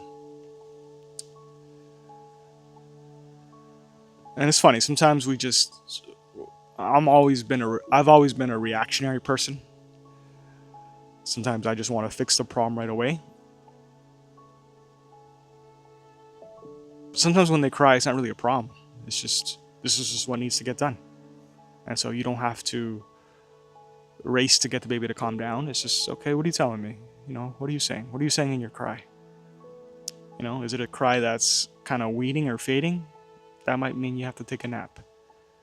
Sometimes that loud cry, where the baby's kind of licking the lips, means they're thirsty. And so instead of just looking at the cry like a bad thing, maybe look at the cry like a sign of communication, that they're needing something from you. And I know it's only the first week, but if you give it time and you stick to the process and you actually just try to understand what they're telling you, over time, it's their language of communication, right? And over time, you'll get there. You'll know what the cues mean. You know what certain gestures mean, what certain motions mean, what the tone in the cry. I think in this day and age, we lose sight of that, right? Just the body language. the communication through just observing. Because we're always on our phones these days, we're always texting, always on our screens. But the kids have reminded me that I got to slow down and actually have a conversation with them, learn from their cues, their body language. Because if you get this habit down now, habit of just understanding tone and communication through nonverbal cues, it'll get easier for you as you go through fatherhood. Because kids, they don't always tell you how they feel, even when they do learn to speak. You kind of have to read between the lines. And so the quicker you can, develop the skill of just observing and evaluating emotional tone and strengthening your emotional intelligence, I think the more successful you'll be as a dad in terms of knowing, deciphering what path is the right path to handle a certain situation. Because, my kids don't always tell me how they're feeling. Or they're too embarrassed to say how they feel, or they sometimes just clam up, right? And they don't always tell me. And sometimes I gotta just take a step back and not panic and just, okay, my toddler's throwing a tantrum. Let's give them some space and let's try to assess why they're feeling this way. Validating their feelings. And, if you're wondering why your baby's crying, it's as simple as they're communicating. It's not something you did wrong. It's not something you did bad. Embrace it. It's their only way of telling you what they need. So, am I a good dad yet? I remember that first week of fatherhood for me, back in 2020. And near the end of that first week, I would lay in bed and just ask myself this question constantly. Am I a good dad? And the thing was, my son was born during the pandemic, June 2020 to be specific. And during that time, we couldn't go out. All we had was, just us, me, my wife, my son, and social media, our phones. And I remember I would constantly check out these dad accounts on social media just to see if I was on the right path, see if I was doing the right things, see if I was on pace to hit some of the milestones that I should be hitting, especially with, the baby and, are we doing the right things? What's the next step? What could we do better? I've always been evaluated based on results in my life. My mom and dad always raised me to focus on the result, focus on the marks, right? Did you do well or didn't you do well? Am I a good dad or am I not a good dad? But 5 years later, looking back on it now, I think I was asking the wrong question. I think the question should have been, not if I'm a good dad or not, but am I a present dad? Because looking back on that first week, I don't remember it that vividly. And that makes me sad. The reason is I was on my phone a lot. I was constantly scrolling on my phone for whatever reason, could be for entertainment, learning how to be a dad, comparing myself against other dads, and I don't think I made use of that time with my child that first week, and that first week only happens once, and I don't remember a lot of it. I was just, forget if I was a good or bad dad, I just wasn't a present dad. I wasn't there, my mind was elsewhere, trying to escape, right? Trying to, focus on this piece of technology, this phone in front of me, when I should have been focusing on my son. And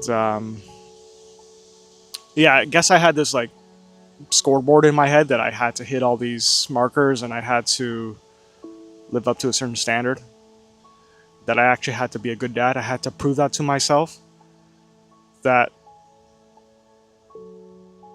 all I was thinking about, and I wasn't thinking about actually just playing with my son, just observing him, just being there with him, right?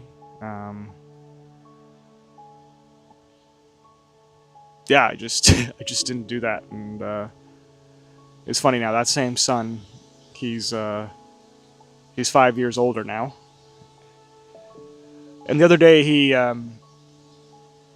was in bed with him, reading him a story, and then I grabbed my phone and was checking, I think, the Blue Jays score. I'm a Blue Jays fan, by the way, despite my hat. And yeah, he's like, "What, Dad? Why are you always on your phone?" And even 5 years later, I still have this bad habit of just constantly going on my phone, and it's a lot better now. I try to leave my phone outside the room. But the Blue Jays aren't in the World Series they don't, they're not in the World Series every day, right? We're not like the Yankees or the Red Sox or the Dodgers, right? Yeah, funny enough, last time they were in the World Series, I was 5 years old. But regardless, I shouldn't have been on my phone, and he called me out on it. And I've gotten a lot better at it. It's just, I guess he just reminded me that I just wasn't present, right? And the quicker you can stop being distracted when you're with your kids, and that can be week one. Your son won't remember it. They're only in week one, but it's the habits, right? It's forgetting if you're a good or bad dad. It's just trying to be a present dad. It's just trying to be dad. Forget about good or bad. Just be dad. Be your own version of dad. And that could be whatever you want it to be. But a dad has to be present, right? He has to be there. He has to be engaging. He has to be there for his child. And that's what I should have been doing that first week, not just scrolling my phone, doom scrolling, and whatever I was doing at the time. And I regret it because I don't remember a lot of the first week.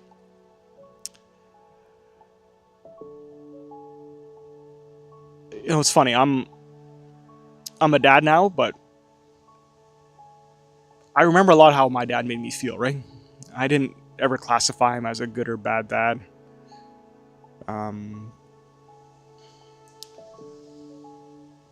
I didn't hold his mistakes against him. I looked past that, right? Because he's dad, right? Everything your dad does, everything he does, you magnify the good moments, right? And you suppress the bad moments because dad's dad, right? And I'll always remember when I was in elementary school, we lived quite away from my elementary school because we had just moved to the suburbs, but I still wanted to go to school in the city. So, and he still worked in the city, so me and him would commute every day to school, and we'd go home every day. And at lunch, I remember he always took time out of his busy day. He was a mechanic to spend lunch with me, to be present with me. And he'd warm it up at his shop, a meal my mom had prepared, and we would just sit in his car. I'd run up to his car and we would have a meal. And, we didn't say much. He was present. And, he'd ask me how I was doing. And, as a kid that time, you're not really in the mood to talk with your parents, right?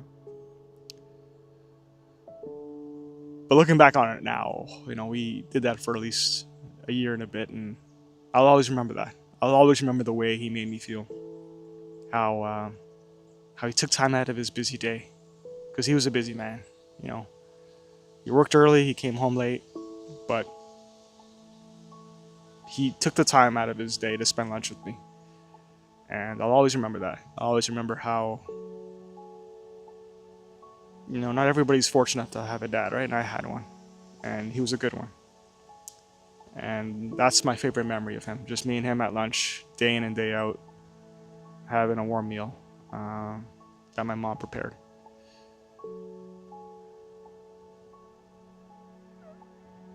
And that's how I'm going to judge if I'm a good or bad dad or not, right? Not if I'm good or bad. It's just, am I present, right? Like he was. Did I show up, and did I create memories like that where my son remembers it? Where he'll remember it for the rest of his life? Just like I remember that specific memory. Because I was special. And I was special. And,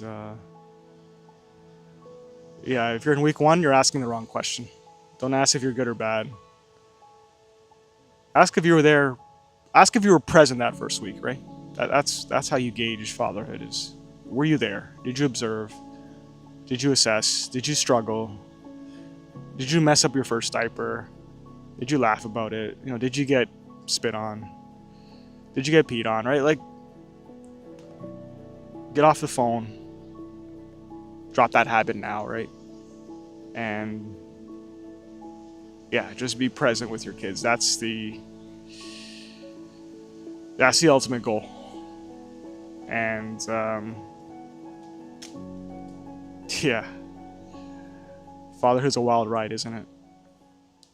So why don't I feel like myself anymore? If this sounds familiar, stop me. You're in week 2 of being a new dad. You catch yourself looking in the mirror and not really recognizing the person staring back at you. I think we all had that moment in that second week where, maybe the euphoria of that first week has passed by and you actually have a chance to look at yourself in the mirror, and that could be in the bathroom. It could be, walking outside the house, catching yourself in the mirror before you leave. Or it could be in your car, right? Looking at that rearview mirror and, not recognizing who this new person is, right? That first week goes by so fast that I know for me, I had a moment in my first week of fatherhood back in 2020 where, yeah, that person I looked at, I didn't recognize. And at the time, I wasn't sure if it was a good thing or a bad thing. But the person looking back at me was definitely different. I think the thing they never told me about fatherhood was that, yes, you gain a child, but they didn't tell me it was a trade, right? They didn't tell me I was trading in me for the baby, that I was losing myself in the process. And I just kept asking, like, why don't I look like myself? I definitely didn't feel like myself. And it was different, right? It just felt different. And this is something you might be asking yourself in week 2. And, for me,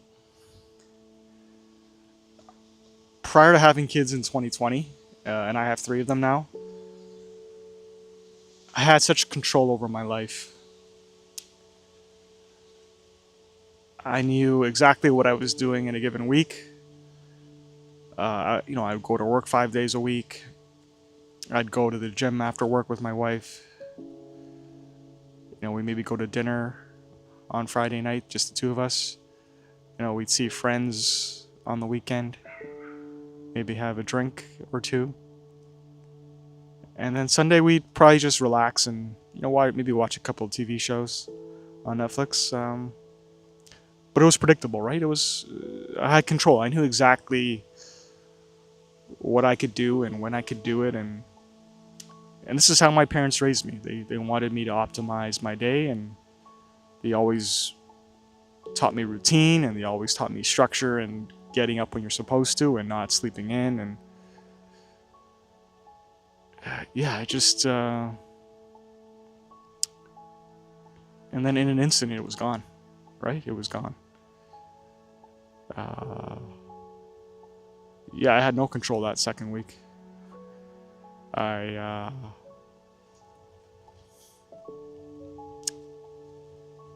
was going to the schedule of the baby. To be honest, I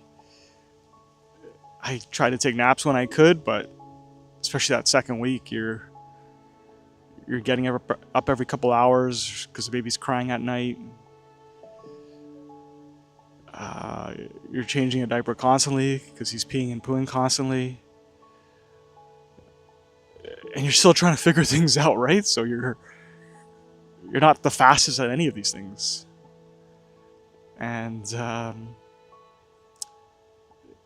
yeah, you probably just feel like you lose a lot of yourself that second week. It my moment in the mirror happened when I was my moment in the mirror happened that second week, and it was late at night. I believe it was like 3 a.m. Me and my wife, we had worked up this schedule where she would feed the baby, and then I would take the baby and keep him upright for maybe 20 minutes, and then put him back down just to make sure that he wasn't gassy or he didn't spit up, right? And I usually sat in the rocker, just keeping him upright on my shoulder. But I remember this particular night, he was kind of, he was, how do I put this? He's just fidgety, right? Like he just didn't feel comfortable. So I picked him up and I just walked around the room in our bedroom, and we have a big giant mirror on our dresser, and it was dark, but our room faces some street lights, so there's always a bit of light that peeks through. And I looked at myself, and yeah, I was holding the baby, and at that point he had calmed down, but I was different. I don't think I showered that day. Definitely had random stubble all over my face. Hair was long. It was also during the pandemic, so we couldn't get haircuts, so that might have been why the look was different. But nonetheless, I definitely looked different. I think I had like some spit up on my shirt.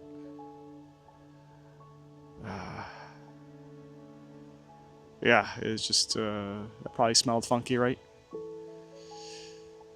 I just didn't recognize that person. That person before was, and you might be like me, where that person before was, shaved every day, brushed his teeth every day, showered every day, just took care of himself, right? Whether that was going to the gym, exercising, optimizing his day, like that was just me before. I was comfortable, and yeah, I was comfortable. But looking back on it now, maybe that's what needed to change. Maybe, sorry guys, I have like a chipmunk right beside me. Yeah, maybe I just needed to, maybe that was the first step. Maybe I had to feel a bit of discomfort, a bit of unfamiliarity, because fatherhood doesn't wait to change you, right? It just changes you, and it changes you right away, whether you're ready for it or not. And I can definitely laugh and appreciate it now, but definitely that second week I was definitely not ready for it, and you're probably not ready for it too, because no one is, right? As a dad, no one's ready. But looking back on it now, I can see that I had to change. you know, and it just accelerated that process. I had to become less rigid. Um, yeah, I had to become less rigid.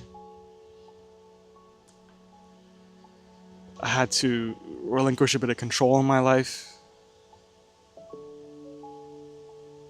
I just couldn't be that same person before, right? That just had to have everything perfectly planned and executed to have a to raise a child. Because when you have a child, none of that stuff matters. You you you can plan, but they can shake up those plans. Kids can shake up those plans, and babies can shake up those plans. So you have to give that all up, right? All that routine and just become someone different, right? And just be the person that they need you to be. And that person can't be fixed on a certain schedule. You just can't, right? You just can't have that. And I learned that. I didn't learn it real quick. I just learned it probably in the last year or so, and I've been a father for 5 years. But yeah, I'm just a completely new person now than I was 5 years ago. You know, fatherhood. You know that cliche, you take one step back, two steps forward? You know, with fatherhood, you definitely take a step back. Maybe in 2 or 3 steps back, like I did. But you gain 4 or 5 steps forward. Or even more, you probably like 10 steps forward, because it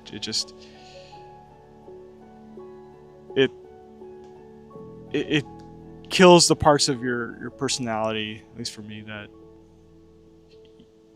you don't need in this new fatherhood lifestyle, or you don't need as much. It shapes the person, and that's the process, right? This is week 2. It shapes the process of who you're going to become. And in order to do that, yeah, it just kills the old you, right? And you might feel like, hey, I don't feel like myself, but you don't feel like yourself, because this is just the first of many steps of constantly changing, constantly evolving for your kids, right? And here's the fun part. There's no finish line, right? Because your kids constantly grow up. So you constantly have to change. You constantly feel uncomfortable. And I used to think that was a bad thing, but that means I'm constantly changing, and I'm constantly evolving and doing new things, trying new approaches, being a better person. So, you know, don't be afraid of looking at yourself in the mirror and asking, you know, who is this person? Why don't I feel like myself? Because 5 years later, that was just the appetizer, because it's going to change you in more ways than you know how. And I would say just enjoy the ride. Just enjoy the ride. So how do I help my partner when I don't know how she feels? You know, marriage is it's a funny thing, or should I say confusing thing. Sometimes my wife doesn't always tell me how she feels. Sometimes I have to guess. And it involves being a body language expert. Um, and there's this one point in week 2 where I completely missed the mark. You know, we were going through a bit of sleep deprivation, to say the least, and I went and I bought a new bassinet to think that I would help the situation. And when I came back, I just felt like I got it all wrong. The reaction that I got was not the one I was expecting. And at that point, I just felt completely lost, you know.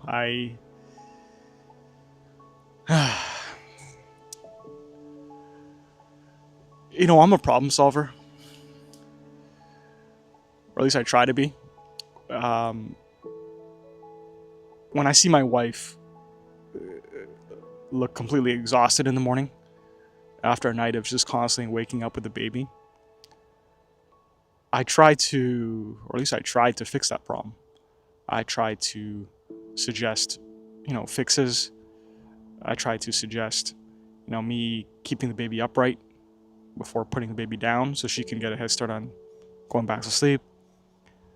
You know, we tried putting Ziploc bags of rice on the baby's chest just to mimic the pressure. You know, we thought that would help. And none of that worked, and so I was just frantically desperate. Went online and bought this new bassinet that I thought would solve everything. Because that's what I try to do, right? I try to fix, right? I try to get a solution. That's just my personality. And that's how I've always been.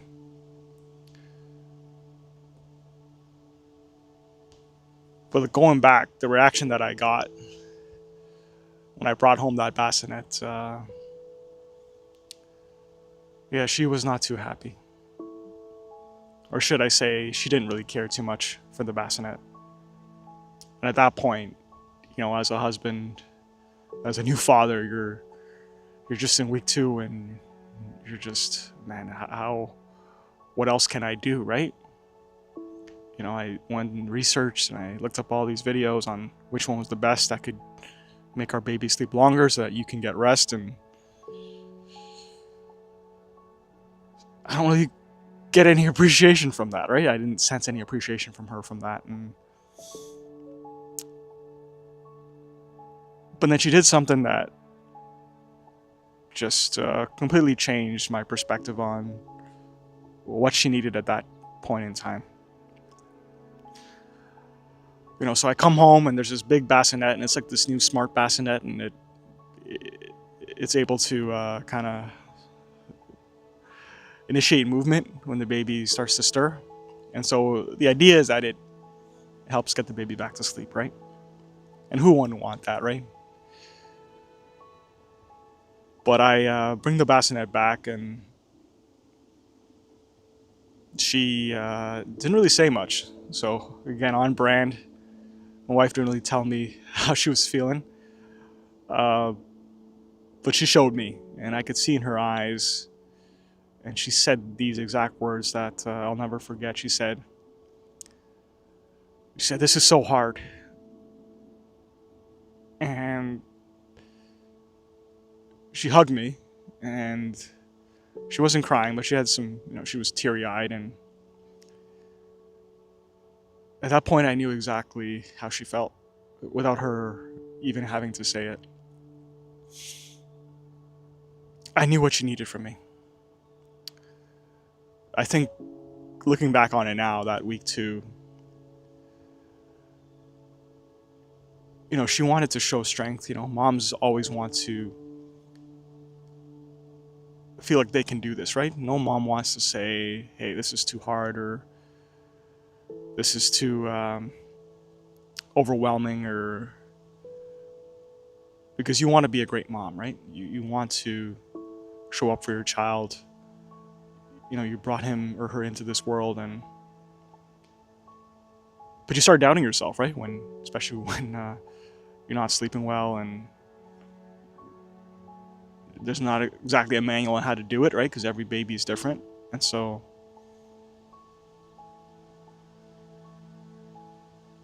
yeah, she wasn't telling me how she felt because I think she just wanted to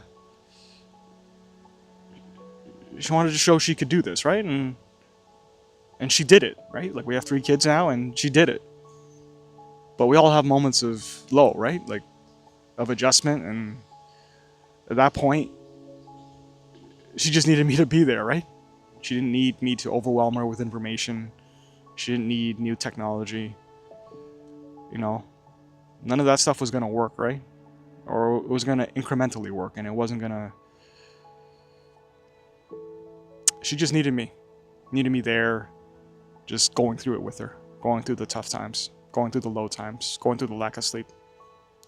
You know, I didn't have to... You know, while I was going out and getting all these new things, I was just creating more distance. And although I thought I was doing the right thing, I guess I wasn't. And I needed to be there just to go through some of those lows. Because here's the thing I've learned is that, yeah, she didn't need me out there, right? Shopping for stuff. She needed me there with her. Because sometimes you just have to, you know, when I go back to our wedding, you know, all those vows, you know, till death do us part, and I even forget what the speech was, but, you know, we said we'd be partners, right? Team members, and work together, right? And be there for each other. And, you know, that second week when the baby's not sleeping, sometimes that's just what it is, and you just got to go through it together. It's less lonely when you can just have someone sit beside you and just be tired with you. You know, be tired with her. Be in those trenches with her. And that's what a partner is, and I should have been there as opposed to somewhere else. And so at that point, yeah, I knew exactly what she needed from me. And so, yeah, we just needed to be a team together. You know, in life, I've realized now with kids is sometimes those uncomfortable moments, those tough moments, you can't get that quick fix. You just have to be there. You just have to live it, right? And sometimes you just have to be there for your partner and live through those tough times, as opposed to just trying to fix everything. Because that's that season of life, you know, that week 2, when you're with your baby, there's no running away from it. So you guys just have to stay together and hold each other's hands. And I know it sounds funny, but just, you know, just be there for each other, because baby's not going to sleep, man. There's no, you know, baby's going to be hungry. It's going to wake up. But I think if you guys are both there and just acknowledge it and just be there for each other, it's a lot less lonely. And that's what my wife needed the most, was just a presence. And I needed just to be there and make the best out of a bad situation. So be there for your wife. Be there for your partner. So why does it feel like my marriage is drifting already? You know, when I look back 5 years ago, at that second week of being a dad, I used to think, you know, me and my wife, we used to be partners. Like true partners, right? Like the partners that they say in the vows when you're getting married that you're supposed to be. And now we're just surviving. We're just at each other's throats. And yeah, no one really told me that, you know, the biggest change of becoming a father is, it's not the baby. Although the baby is a big change, but it's actually the relationship with your wife or your partner. You know, it goes from, you know, date nights, snuggling on the couch, giving each other kisses before the other one goes to work, you know, quiet conversations. It goes from that to, you know, when was the last time we fed the baby? Did you change the diaper? How full was the diaper? When was the last feed? I might have repeated a few questions there, but you get the idea. It becomes a scoreboard. it becomes just a race to finish all the action items that we need to for the baby. And yeah, it can feel pretty lonely, to be honest. There's those nights where maybe the baby's gone to bed and we're just sitting watching Netflix like we used to, but it feels a little less romantic, for lack of a better word. We're just there, right? And we feel like we're miles apart when we're only inches apart physically. And it's tough. It's really tough, especially when you're trying to raise a baby at the same time.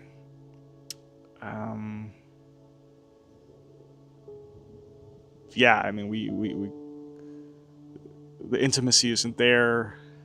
The sex isn't there, obviously, right? Because physically you can't from from my wife's side. But aside from that, it's just you start, because here's the thing, like you're wondering why you're drifting apart, and it's because you just don't have the energy. You put so much energy into the baby, and I think on both sides, both on the dad and the mom side, you lack a certain compassion for the other side, right? And whether you're right or wrong, that's debatable, but both sides are trying to figure out this new life with a baby, and it's not the easiest, especially when you're not having sleep, right? That's the biggest thing too. And so you're on edge, you're at each other's throats, not physically but mentally, although at times it can feel physical. But little things start to bother you now about the other person. Like if there's dishes piling up in the sink, it wouldn't be that big of a deal before, but in the whole grand scheme of things, with all that's going on with the baby, now there's this messy house.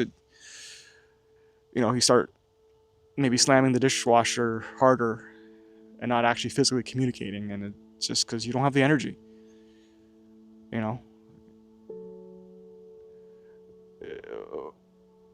You're still trying to figure things out, and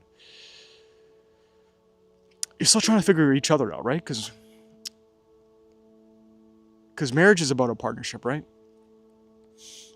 And you're partners before a baby, but the stakes are a bit lower. You can go to work and live these lives during the day outside of each other, and come home and still have the energy for each other and coordinate tasks and have a schedule, right? Because you two are both adults, right? Just like me and my wife were. We're both adults. We can schedule, and we can hold each other accountable to that schedule, and we know things that we have to do.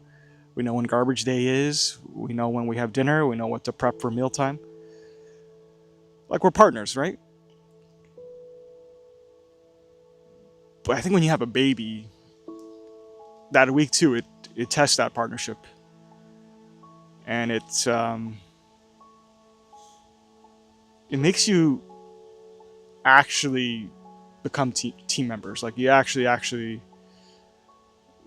this is like the true test, right? Not the test when it's just the two of you. This is when you actually have a baby that is introduced into your life, and now the stakes are higher. Now you have a little less control. Fatigue starts to set in. You're both learning. And now is a time where you actually become team members, right? Like, this is where you actually figure each other out, right? If you were actually meant to be with another, and it puts you in an uncomfortable position. I'm not gonna lie, it's uncomfortable. But this is where you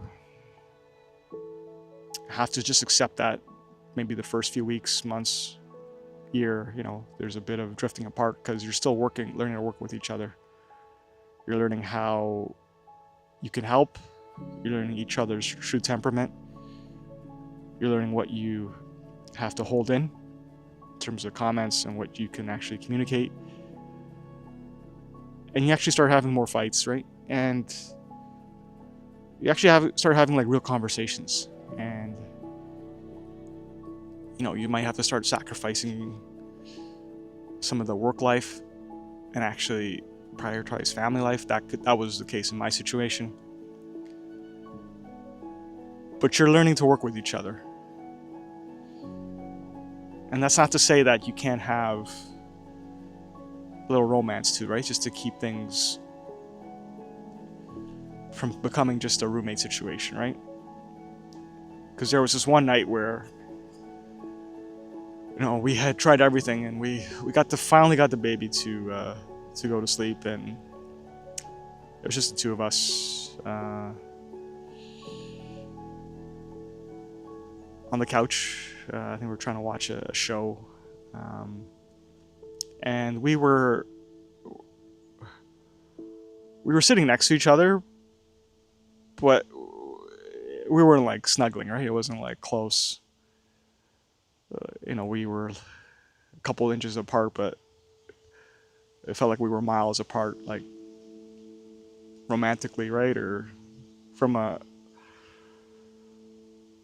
And I remember she grabbed my hand and she said, I miss this, right? I miss us. And yeah, it made me just sit and, think, what, marriage doesn't always have to be about, sex or just kissing. It's just, in that moment, it was just, we're there for each other, right? And just holding hands like we used to, like our first date, right? Where I would hold her hand when I went to a French restaurant, and I would just hold her hand, and we held hands back to the subway station where I dropped her off, and right there and then I felt that again. We were, that was the person I married, right? That was the person I married, and it took me back to that. It took me back to 2012 when we had our first date. I want to say in early October.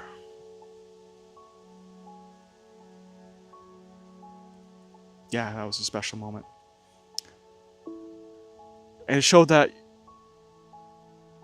even though we're going through this chaotic adjustment to our life with a new baby, it's a chance for us to both grow and actually figure ourselves out on a deeper level. And then showed me that, romance, although we're drifting apart, and that's inevitable, when you introduce something this drastic into your life, we can still show moments of love, right? Whether that be just a small gesture like holding somebody's hand and saying I miss us, or I miss this, or just a hug before you leave for work, kiss on the forehead in the morning. That keeps things... It doesn't take a lot of time, but believe me, it keeps the marriage intact. Let's just put it that way, right? And if you love the person you're with and you still want to be with them after having a baby, then that's truly your person. And the one way you can do that is just find moments where you just show love. It doesn't have to be extravagant dinners like it used to. There's other things that are cost effective that just take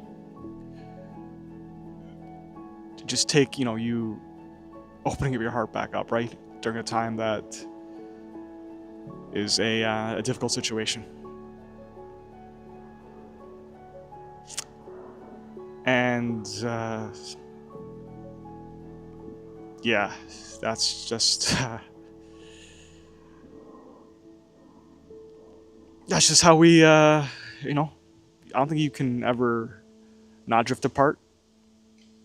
So just try to keep it intact. Try to keep the marriage intact. That's my advice for you. Give her a kiss on the forehead when you can, and tell her you love her.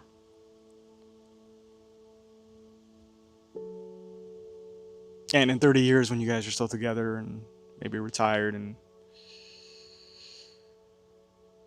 the house is now empty,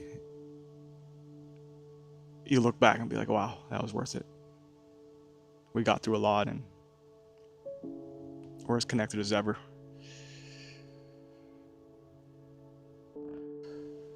So why am I so angry sometimes? You know, I didn't know love could make me so angry. Because when my first child was born in 2020 and I became a father, to say I loved him was an understatement. I know it sounds cliche, but it was just the best moment in the world. You know, you never forget the first time you actually cut the umbilical cord and you get to hold him for the first time. And it was just the best. So I didn't know why I was so angry. I, I, I didn't know if I was angry at the baby or if I was angry at the lack of control, or I was angry at maybe just my anger getting out of control. Maybe that was it. Because I thought I've always had a bit of a temper. I've been known to just blow up, right?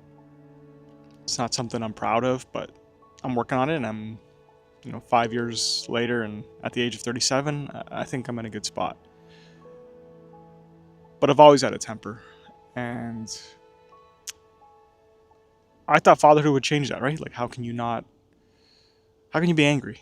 You have this wonderful child that is a miracle, and we were trying and trying, and we got a baby. So this is what I've always wanted, right? This is the dream, right? We have a house, wife, now a baby. And I thought having a baby would just help with my anger. To be honest, it would give me a new lease on life, or a new perspective. But it didn't initially, and I just kept wondering to myself, why am I so angry?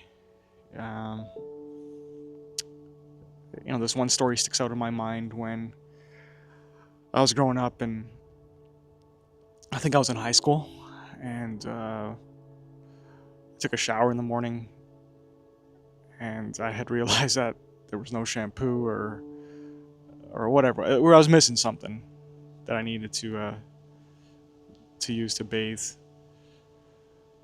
And I remember just yelling at my mom, "Where's the shampoo? Where's the shampoo?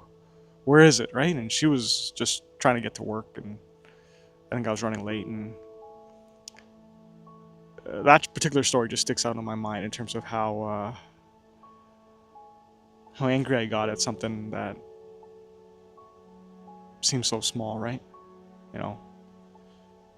Like shampoo not being there. Okay, I mean, just get out of the shower and go look for it, right? But when you're in high school, when you're growing up and going through puberty, and you tend to lose it, right? And yeah, high school was hard for me, and maybe that was it too. But regardless, I thought having a baby would fix that, would change things, and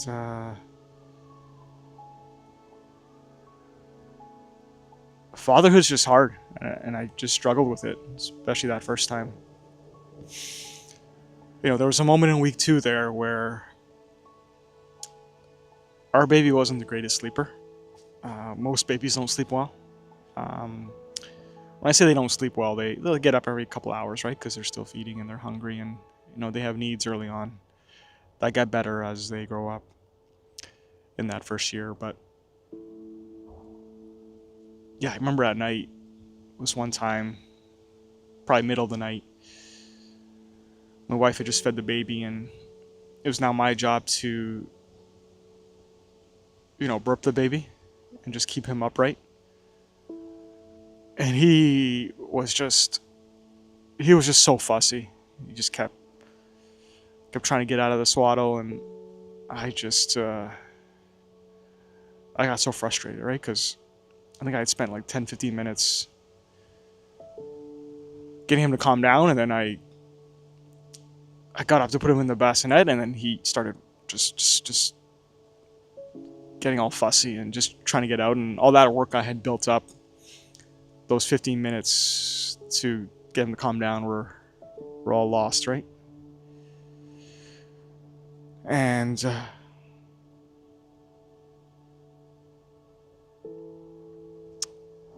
yeah, I just got so frustrated that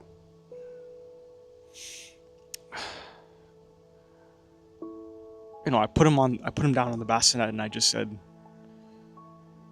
said sleep, and I think it was in an angrier tone.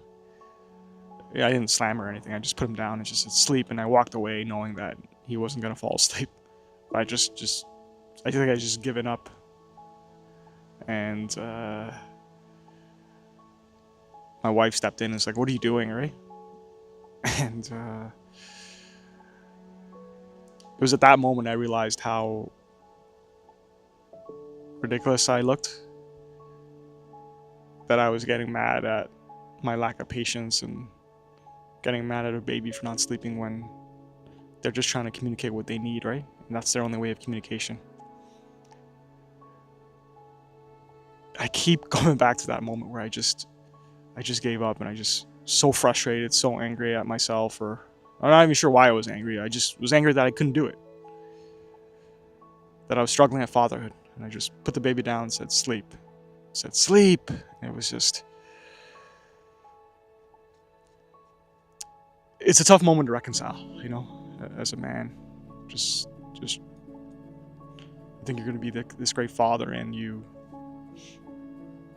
lose control right away. Week 2, just lost control. And sometimes it takes just a ridiculous situation to realize you have a problem, right? That makes you dig deep down and ask yourself, why am I so angry? And it had nothing to do with the baby. It had everything to do with me. I had high expectations. I wanted to do a good job. I wanted to get it right away, and usually I get it by the second or third time because I keep trying. And this time, I didn't have the experience, and I didn't have the result, obviously. And I got angry at myself. And I got angry at the situation. I just got angry. Just got angry.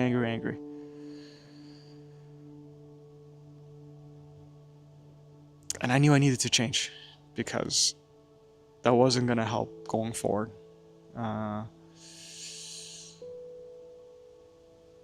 When your kids see you angry, you just lose a connection with them, and there's just fear all around, right? And I had to give myself some grace and just say, hey, it's going to take some time. Give yourself a break, right?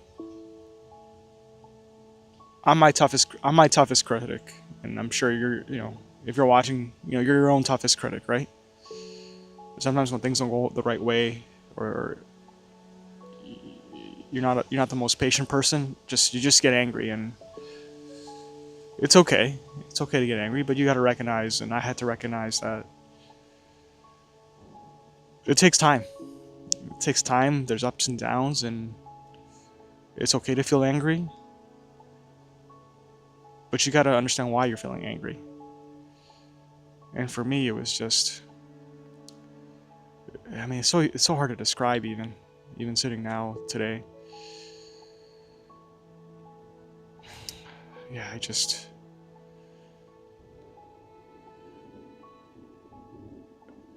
I think when it comes down to it, I became so angry at myself for how I acted. And I think for once in my life, the anger was directed at the right person, and it was at me. And I knew I needed to change. I knew I needed to become a more patient person, more understanding person. I needed to stop being so hard on myself and have these high expectations that I see on social media that just, you know, people just doing it and getting it right away, right? That's only part of it, right? Like, people don't show the struggle, and it was okay to struggle. It was okay to try again the next day, and try again the next day. And yeah, just don't be so hard on yourself. Enjoy the lows, enjoy the wins, enjoy the losses, enjoy the good, right? Like, just experience it all, experience it all. And just don't be so hard on yourself. I think once I accepted that this wasn't gonna be easy,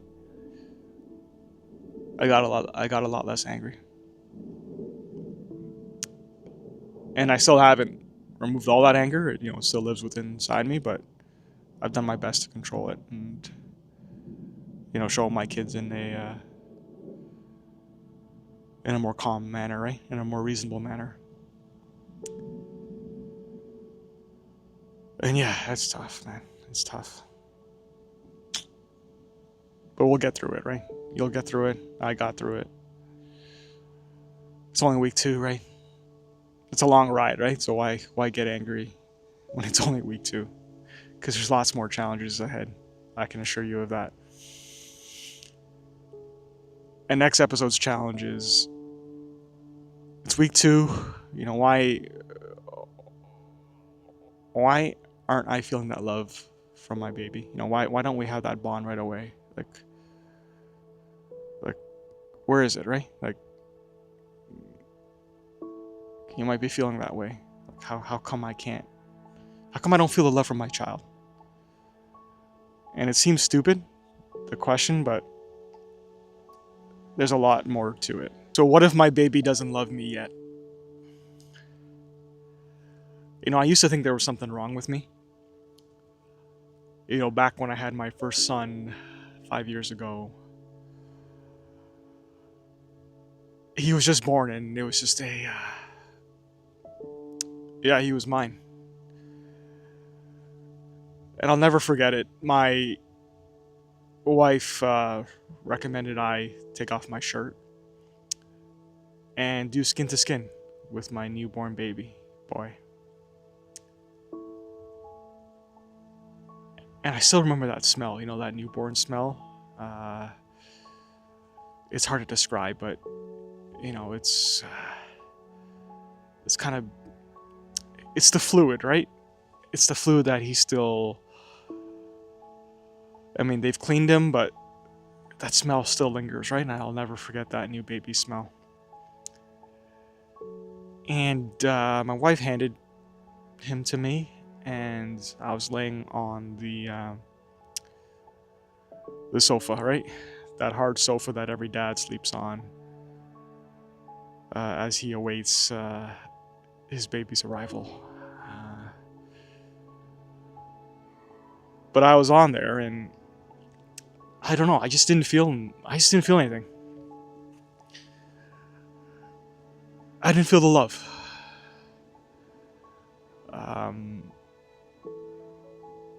He was definitely mine, and I did love him, and I still love him, and I'll always love my kids. But his eyes were closed, and he was just sleeping on me, and a very neutral facial posture. And it's weird, right? Because you start asking yourself, is there something wrong with me? Am I incapable of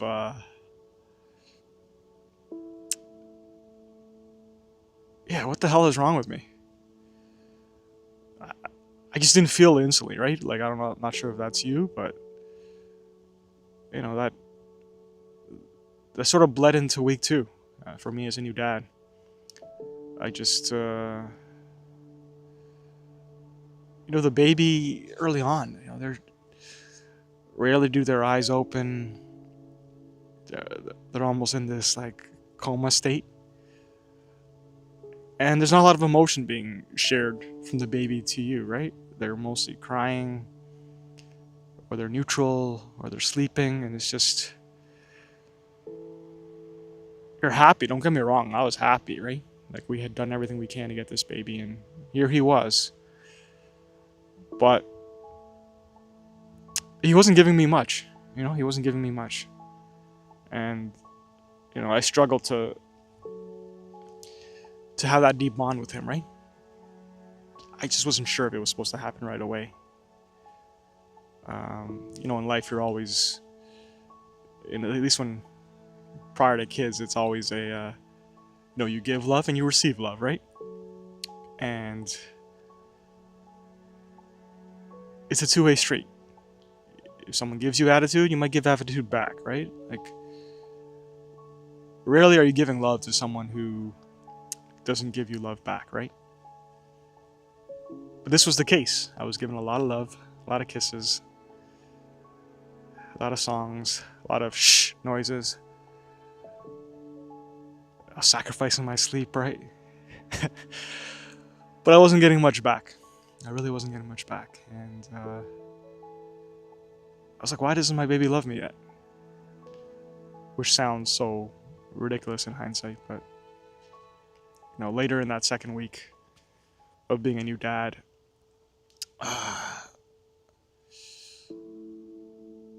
this time I didn't have my shirt off. I think I was watching TV. I think it was Ozarks at the time. And I was on the couch, just, in a reclined position. And my wife was feeding our newborn baby boy. And she's like, "Do you want to try again?"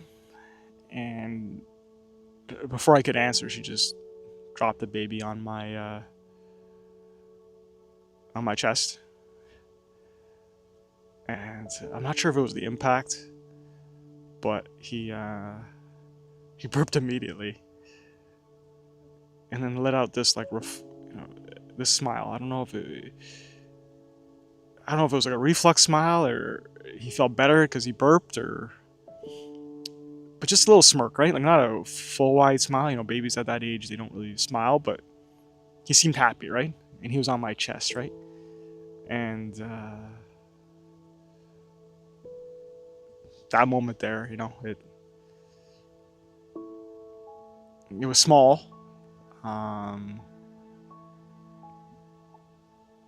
that moment there let me know he knew who I was, right? Or at least that's what I conjured up in my head. Because I was looking for anything and everything, right? Any sign that told me, this is my baby, and he loves me. He knows that I'm there for him.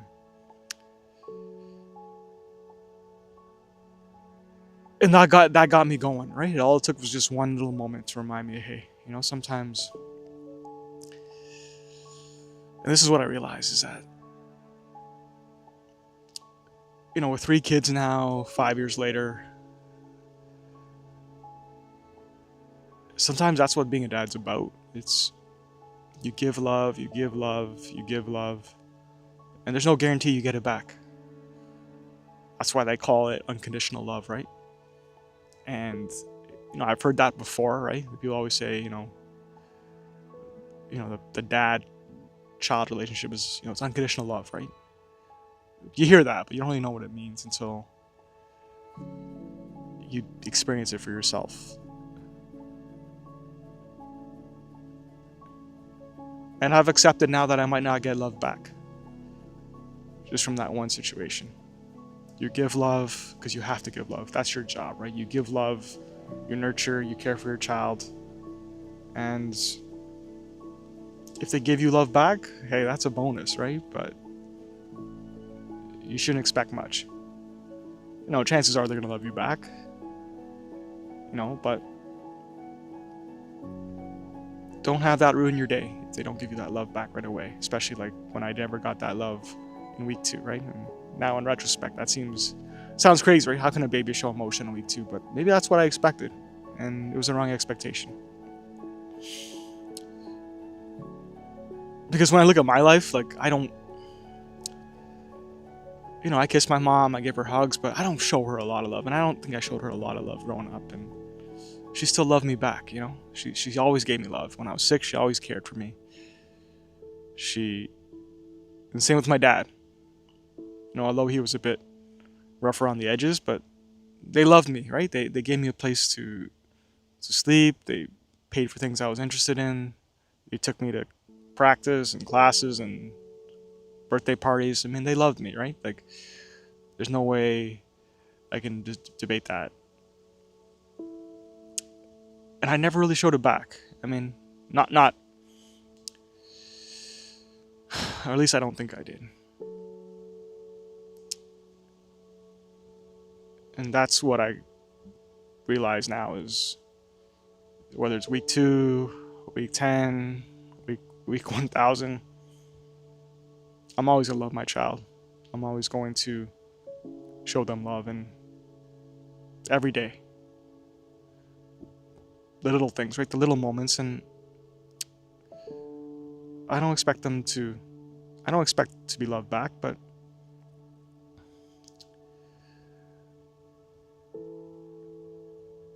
yeah, but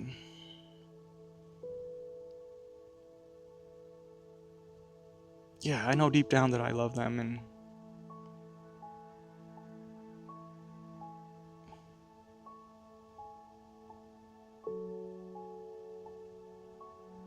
hopefully one day they actually love me back, right?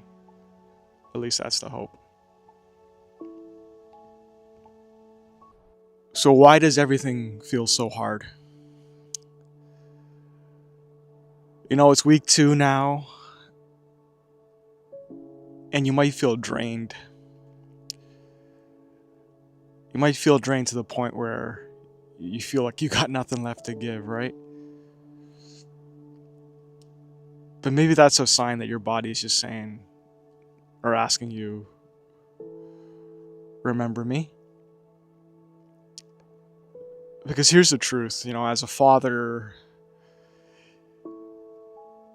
and I've been a father for 5 years now, it doesn't get any easier. Week 2, you might feel like it's the hardest thing in the world, but it doesn't get easier. But you find ways to take care of yourself to make sure it's easier. Because the truth is, man, there's no manual for this, right? You get handed a baby, and you could have done all the preparation in the world, but nothing prepares you for actually just living it. Because there's so many nuances. Every baby's different, and you're just doing it for the first time, right? Both of you guys, both you and your wife. And it's just hard, man. I think that's just the way it is, right? It's just, and from day one, it's hard. And it's even harder because you're not sleeping. It's just, I don't know how else to say it. It's just hard. For me, that first week, leading into the second week,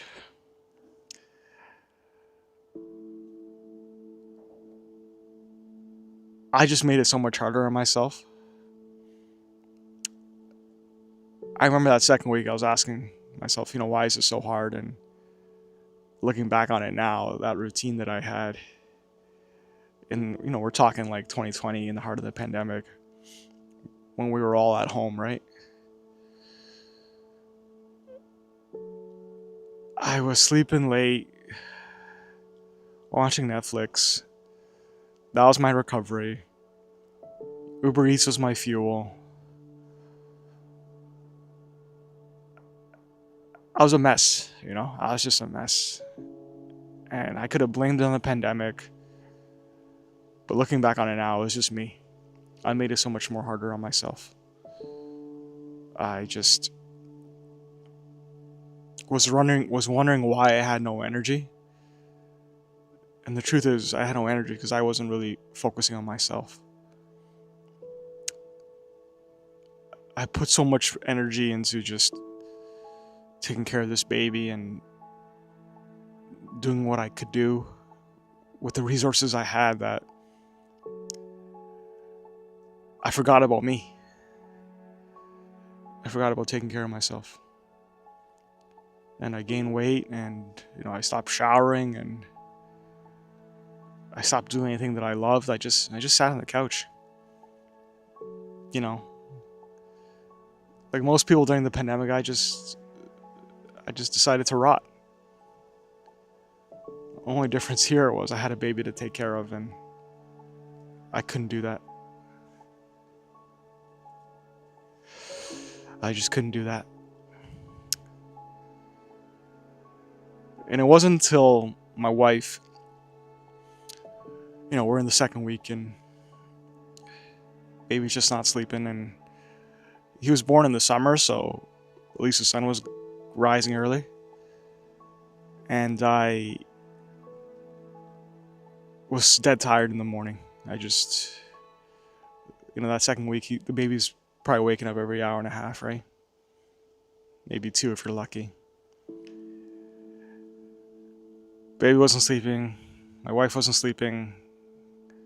I was probably the least tired of the two of us, so I just took the baby, and remember it was a hot summer, so I put him in the stroller, and I walked my son. Probably walked him for a good hour, and I was dead tired. But once I started walking, he slept, so I got some quiet time. My body was moving. I started sweating. And I started feeling a lot better about myself. I was slowly refueling me. I was slowly recovering. I was recharging, whatever you want to call it. I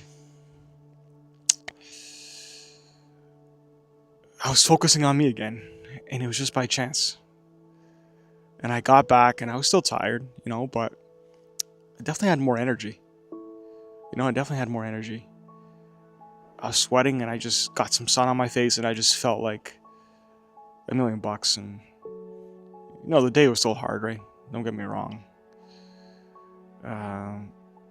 But I made it easier on myself. And it was that point I realized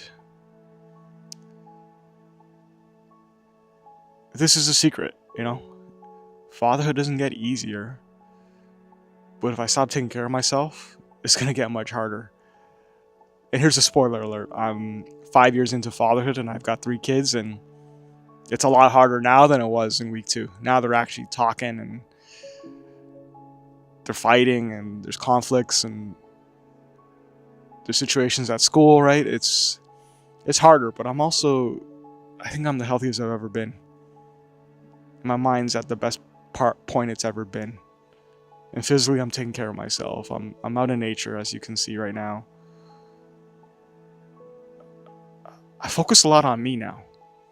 And that's what I think allows me to fight that fight every day. And all it took was that walk, just to click in my head that that's a secret. Sometimes when you feel like, as a new dad in week 2, when you feel like you got no energy, you think you need to actually just rest and just rot on the couch, right? You think but the opposite is true. When you're drained and you're exhausted and you feel like you got nothing left to give, you actually got to move yourself, move your body, get out there, keep your mind active. Actually do the opposite. And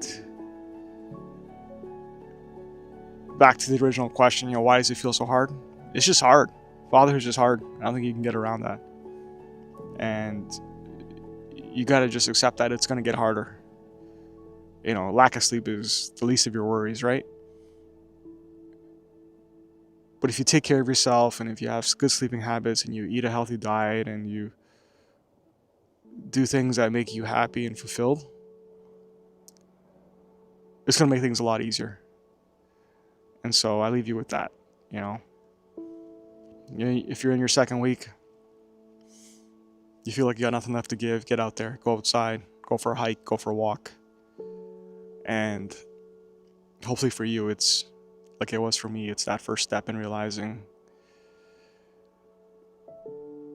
in order to make things easier for yourself, you got to first fill your cup first so that you can give back to the baby. So am I failing if I need a break? I'm surrounded by trees right now. And trees take time to grow, right?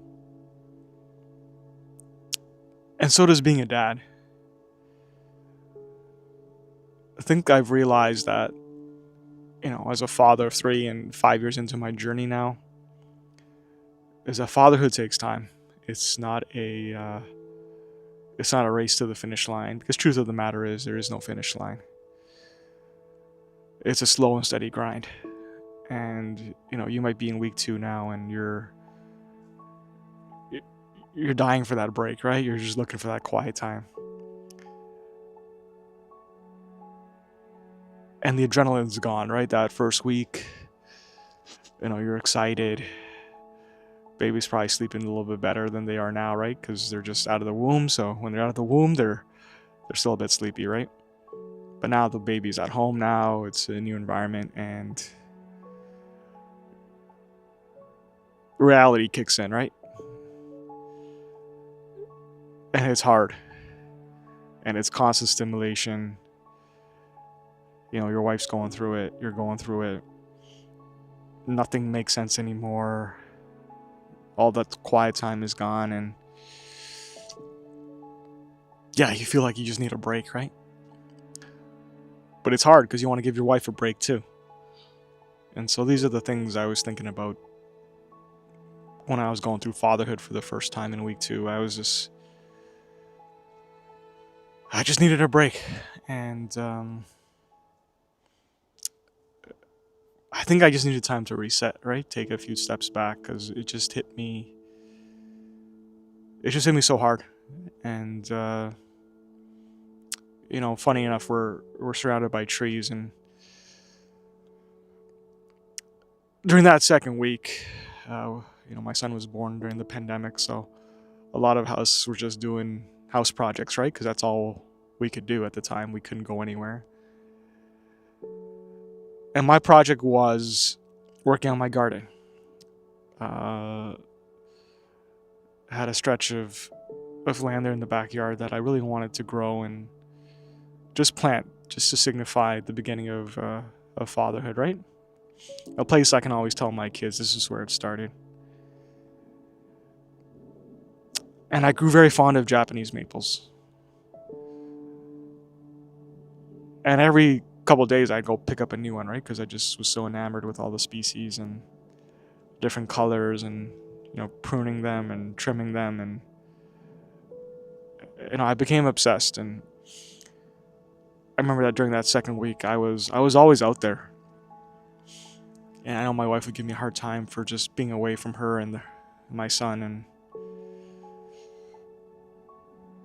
to her it felt like I was just avoiding the situation,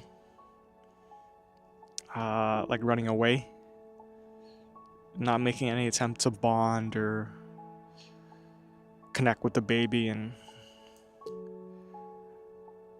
truth of the matter is, and I credit her for just keeping things steady while I figured things out on my own. I credit her just for taking the brunt of all the work that second week, was because I just needed, truth of the matter is, I just needed time for myself. Time to process what was going on. I think we all think, hey, taking a break is not progress, but for me it was. I needed just to get away from it, as bad as that sounds, right? To just do something for me and just process being a father at my own pace, because it just happened way too quickly for me, and I just wasn't ready. No matter how much preparation I did, when you're in it, it's just different. When the baby's crying 2 a.m., it's just different. And when your whole routine's out of whack, it's just different. And I just needed to, I needed to be out in nature, honestly. I just needed to get out of the house. I mentioned we were during the pandemic. It was during the pandemic, and I just need a room to breathe, man, to be honest with you. And you might feel like that now. You might feel like, you need an escape, or you need just time to think, and I don't blame you.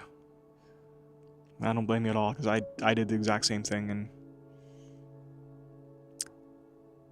I think we think of fatherhood growth as like linear, that it just, you build on moments and you build on moments, but sometimes to grow, you actually gotta, take time to develop those roots underground, right?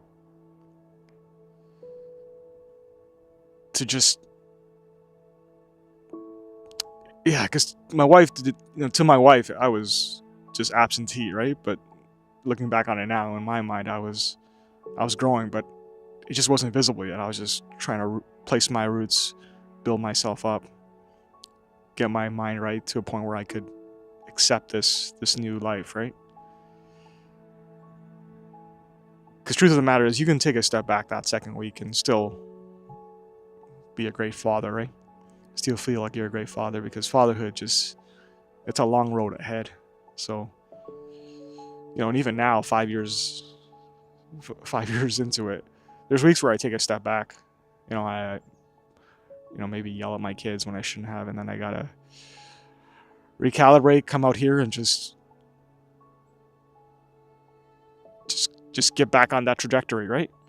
And that's okay. That's okay. Even if it's your second week, I think that's okay. It's okay to take 2 steps back and go 4 steps forward.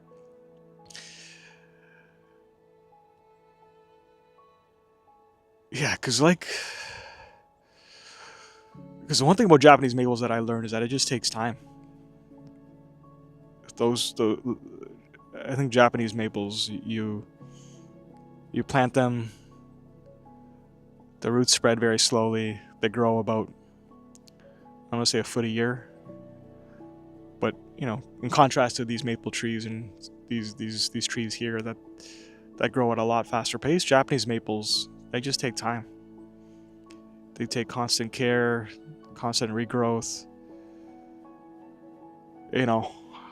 Branches fall off in the wintertime, and then in the spring they have to regenerate and regrow, right? Leaves fall off, they grow back. And I've had a few trees in my backyard, just with the weight of the snow, just the branches just crack under the pressure, right, of the weight of the snow. But in the springtime they come back. And if Japanese maples have taught me anything, is that, they need time to grow.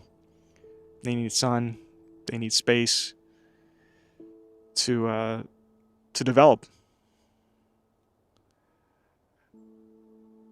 And dads do too. Dads need that as well.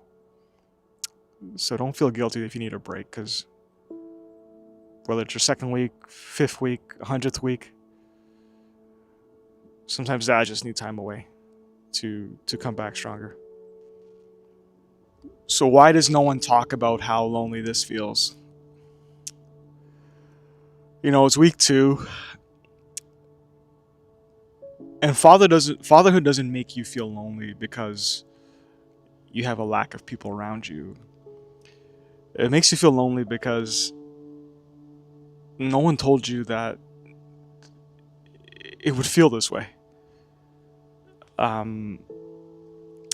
They tell you about the happy moments. They tell you it's the best thing in the world, but no one really warns you that at the onset it feels a bit isolating. And it's weird, right? Because you have everything you've always wanted. You have your wife, you have your baby, but just something's missing. It's just, I think for me, like I lived prior to kids, 33 years of my life a certain way. I had my own schedule, I had my own social circle, I have my own friends, and I just lived a different life. I would work during the week, and then on the weekends I would have fun. We would go for a drink, we would go for dinner, we would go have fun into the wee hours of the night, right? That was what I considered fun. And I needed people around me. I think growing up,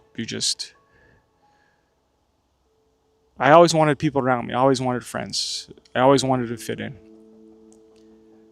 Because nobody wants to be that person that's just left isolated, right? Left alone.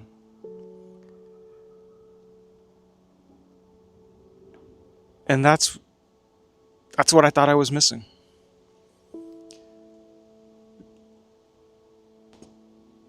Because,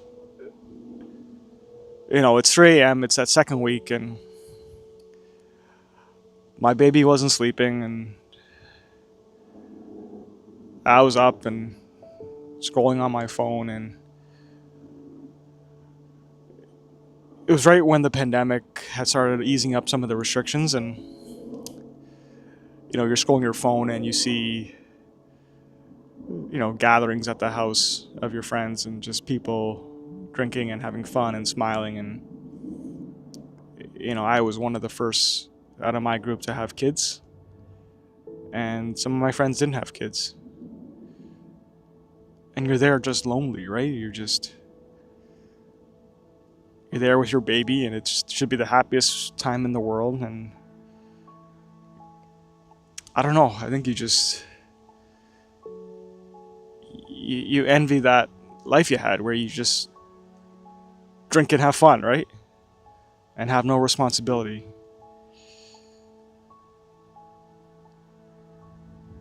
And I'll never forget that glowing screen. I just scrolling and just wondering, wow, I got nobody around me. Which isn't true, right? Because there's people around you. You have your wife, you have your baby boy, but things are different. And no one warns you about that. Your wife's there, but she's different. She's going through her own adjustment period, and it's the hardest on her, right? So she,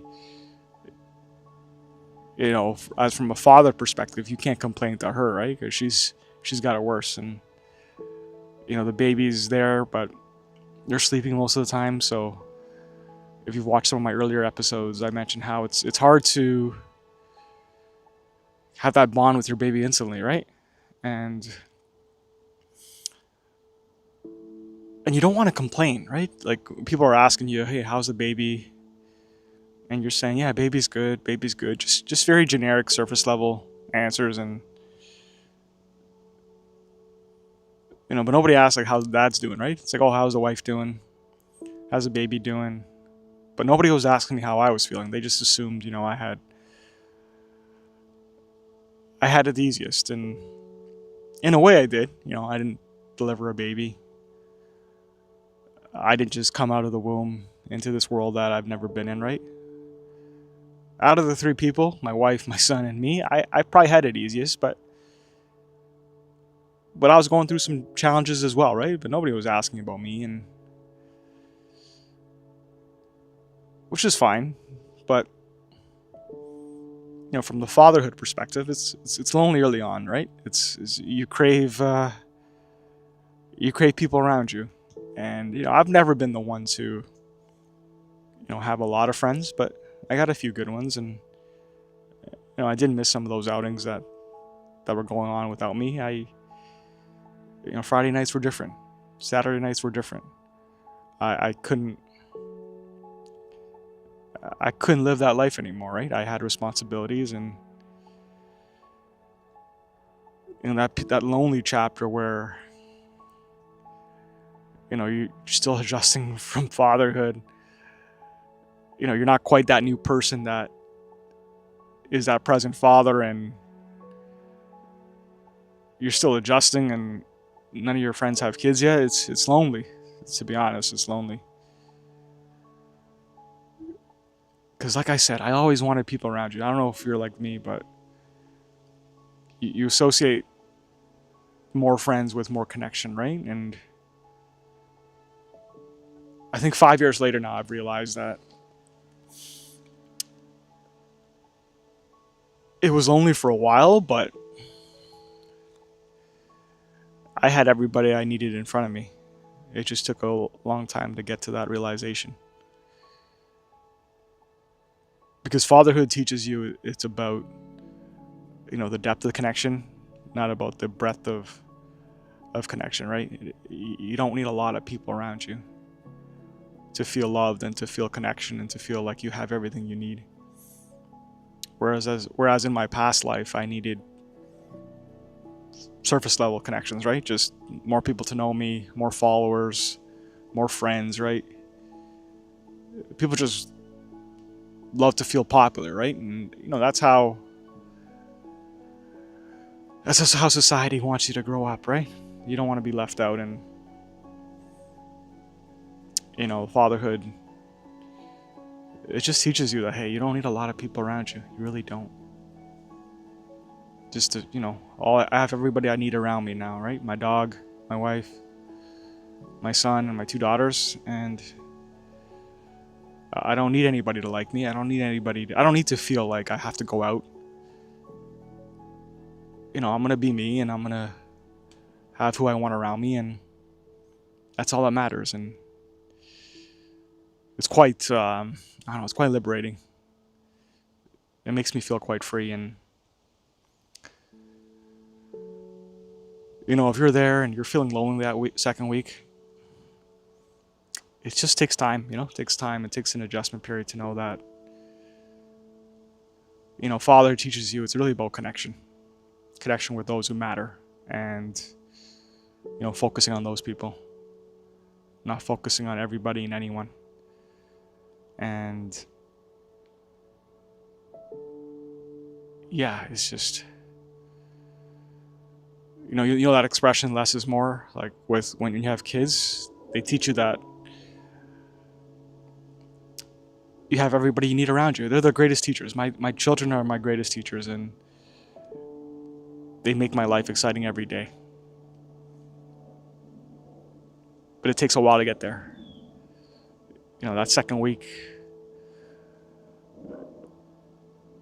it's an adjustment, and you just gotta feel. Yeah, you gotta go through that lonely chapter where you haven't come to that realization yet, and you're still part of you still in that old life, and it's lonely. But my son that I was mentioning earlier, who's my firstborn,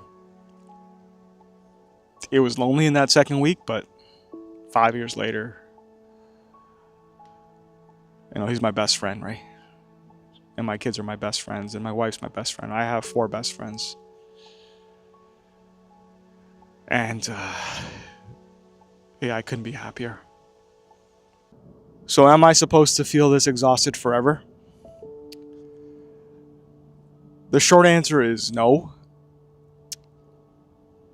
You're not going to feel exhausted forever, but you're going to feel exhausted today, and at least for the next little while.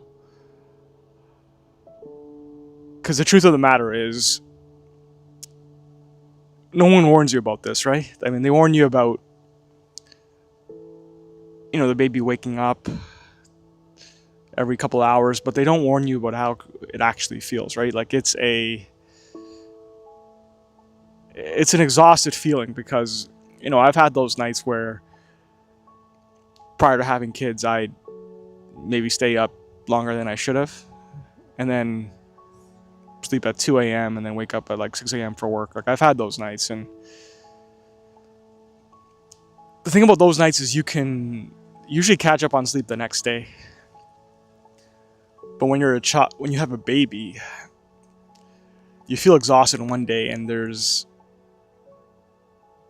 no break from that. Like the next night is the same.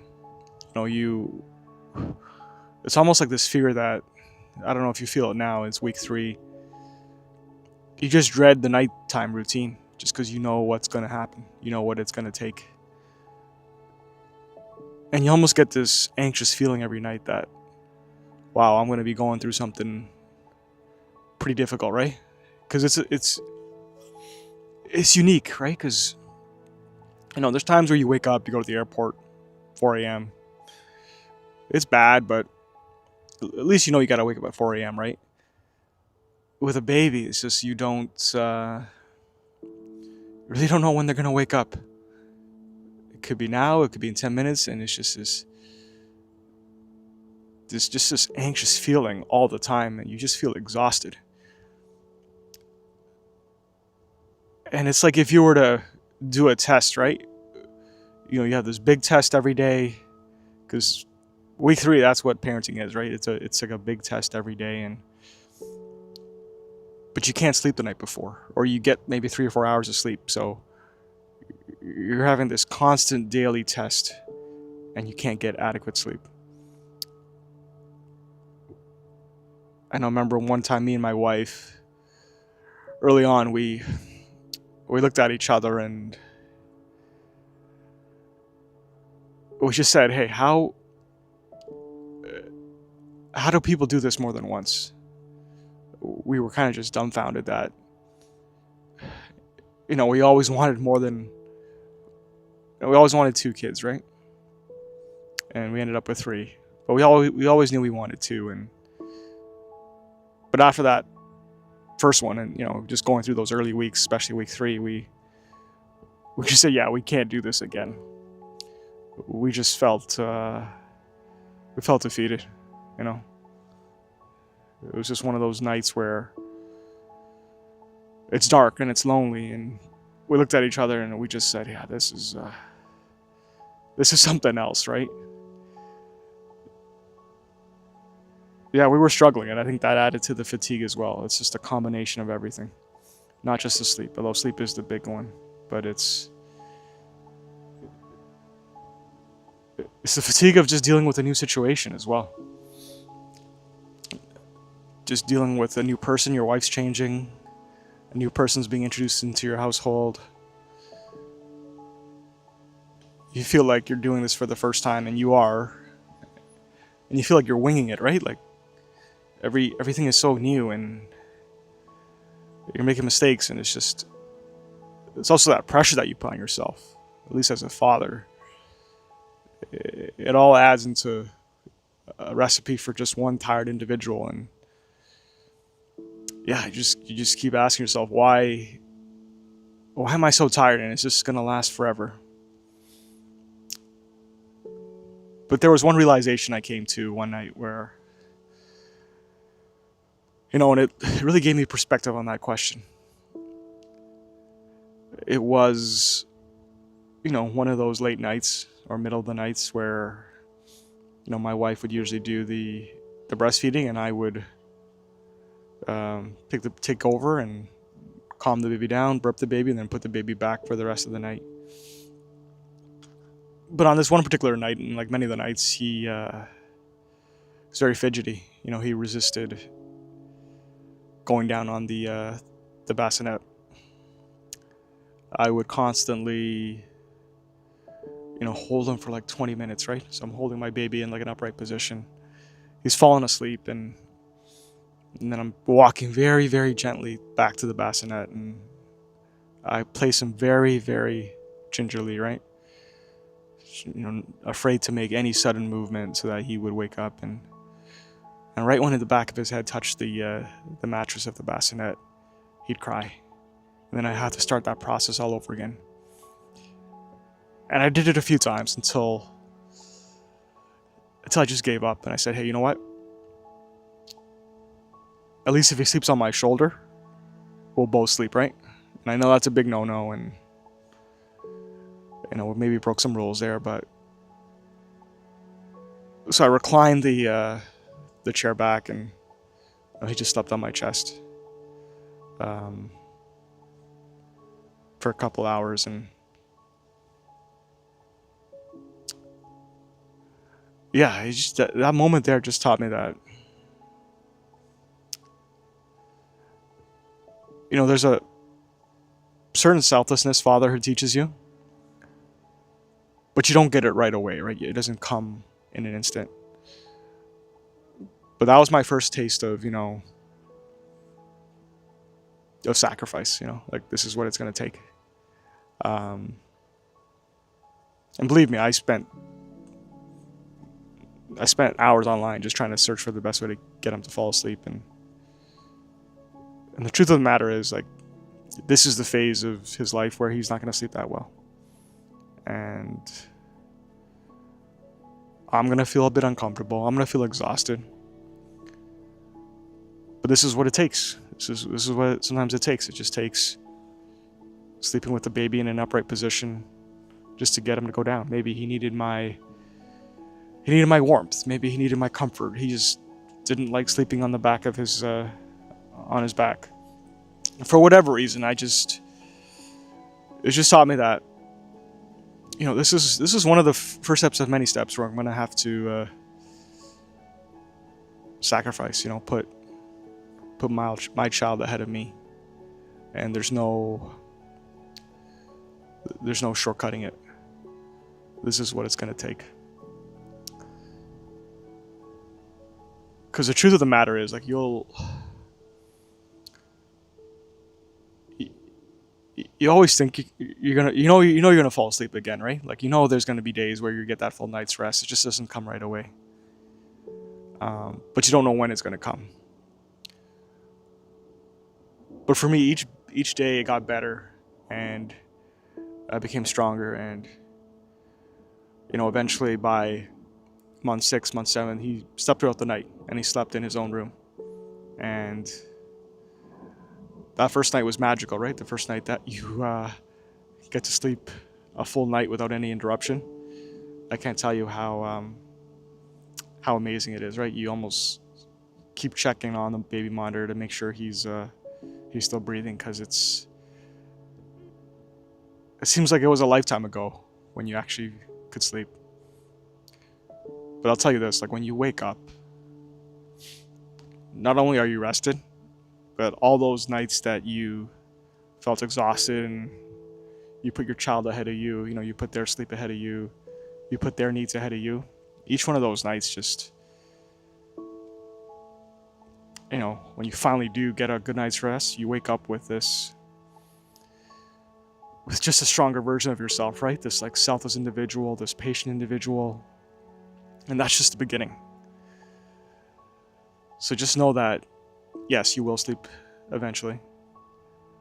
But the thing you should be excited for is not the sleep, but the new person you wake up into, right? That new version of you that becomes so much more equipped to deal with the rest of fatherhood's life journey, right? Because this is only the start. The first 6 months are only the start, right? But look forward to that, right? Because it just continues. And I'm 5 years into my journey now, and yeah, I'm excited to see who I become when it's all said and done. What happened to the excitement I felt last week? Week 1, it was full of, excitement, and it's your first child, and everyone's excited for you, your parents, maybe your siblings, your family, friends. Like, it's just euphoric, right? It doesn't even seem real. It's just, you're tired, but the excitement of that new child just gets you through it, right? But now it's the second week, and it's the end of the second week, and you're probably dealing with a lack of sleep, and the mundane takes over. Those highs are gone. You're in a routine now where it might seem pretty standard. You have your diaper changes, you have your nap times, you have your bedtime routine, you have laundry and dishwashing sprinkled in there. It seems pretty boring, right? Like, where was that excitement from the first week? And I know for me personally, the excitement was always there. I think I just needed to redefine what excitement was or is as a dad now. Because when you're a dad, excitement, it's no longer those, fancy dinners or nights out with the friends and, drinking till 2 a.m. It's no longer wandering from bar to bar and forgetting what you did last night and, maybe puking in the toilet. Although all those experiences had their time and their moment and their place in your life, right? But excitement is just different now. It's excitement in the mundane. Or mundane, sorry. And personally, when I went through my second week the first time with my son, I felt the mundane as well. I felt like this is just so predictable, right? It's so boring. The baby's sleeping most of the day. I can't escape the house, and is this what father is going to be like? Just routine after routine and schedule after schedule. And then something happened to me. I was doing one of my, routine diaper changes, and as a new dad, I made the mistake of not placing a diaper underneath the diaper I was changing. And my son peed on me. He sprayed on me. And it was at that moment that it instead of being angry and pissed off, I laughed. Because it was the first sign of excitement all week. It kind of woke me up. I should have had the clean diaper underneath the dirty diaper, and what you're supposed to do is just use it as a shield as you swap diapers. But I didn't do that. It was my first time, first time with my son, and I didn't know all the tips and tricks yet, right?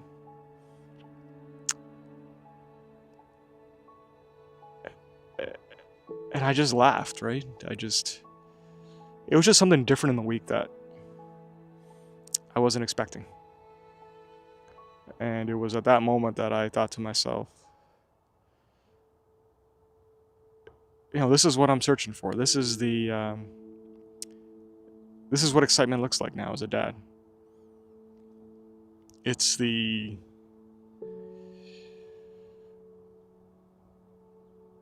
unpredictable, right?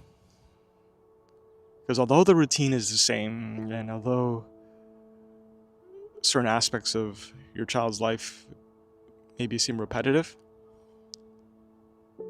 they're changing every day, and every day there's something new that pops up that makes it exciting. It's new, right?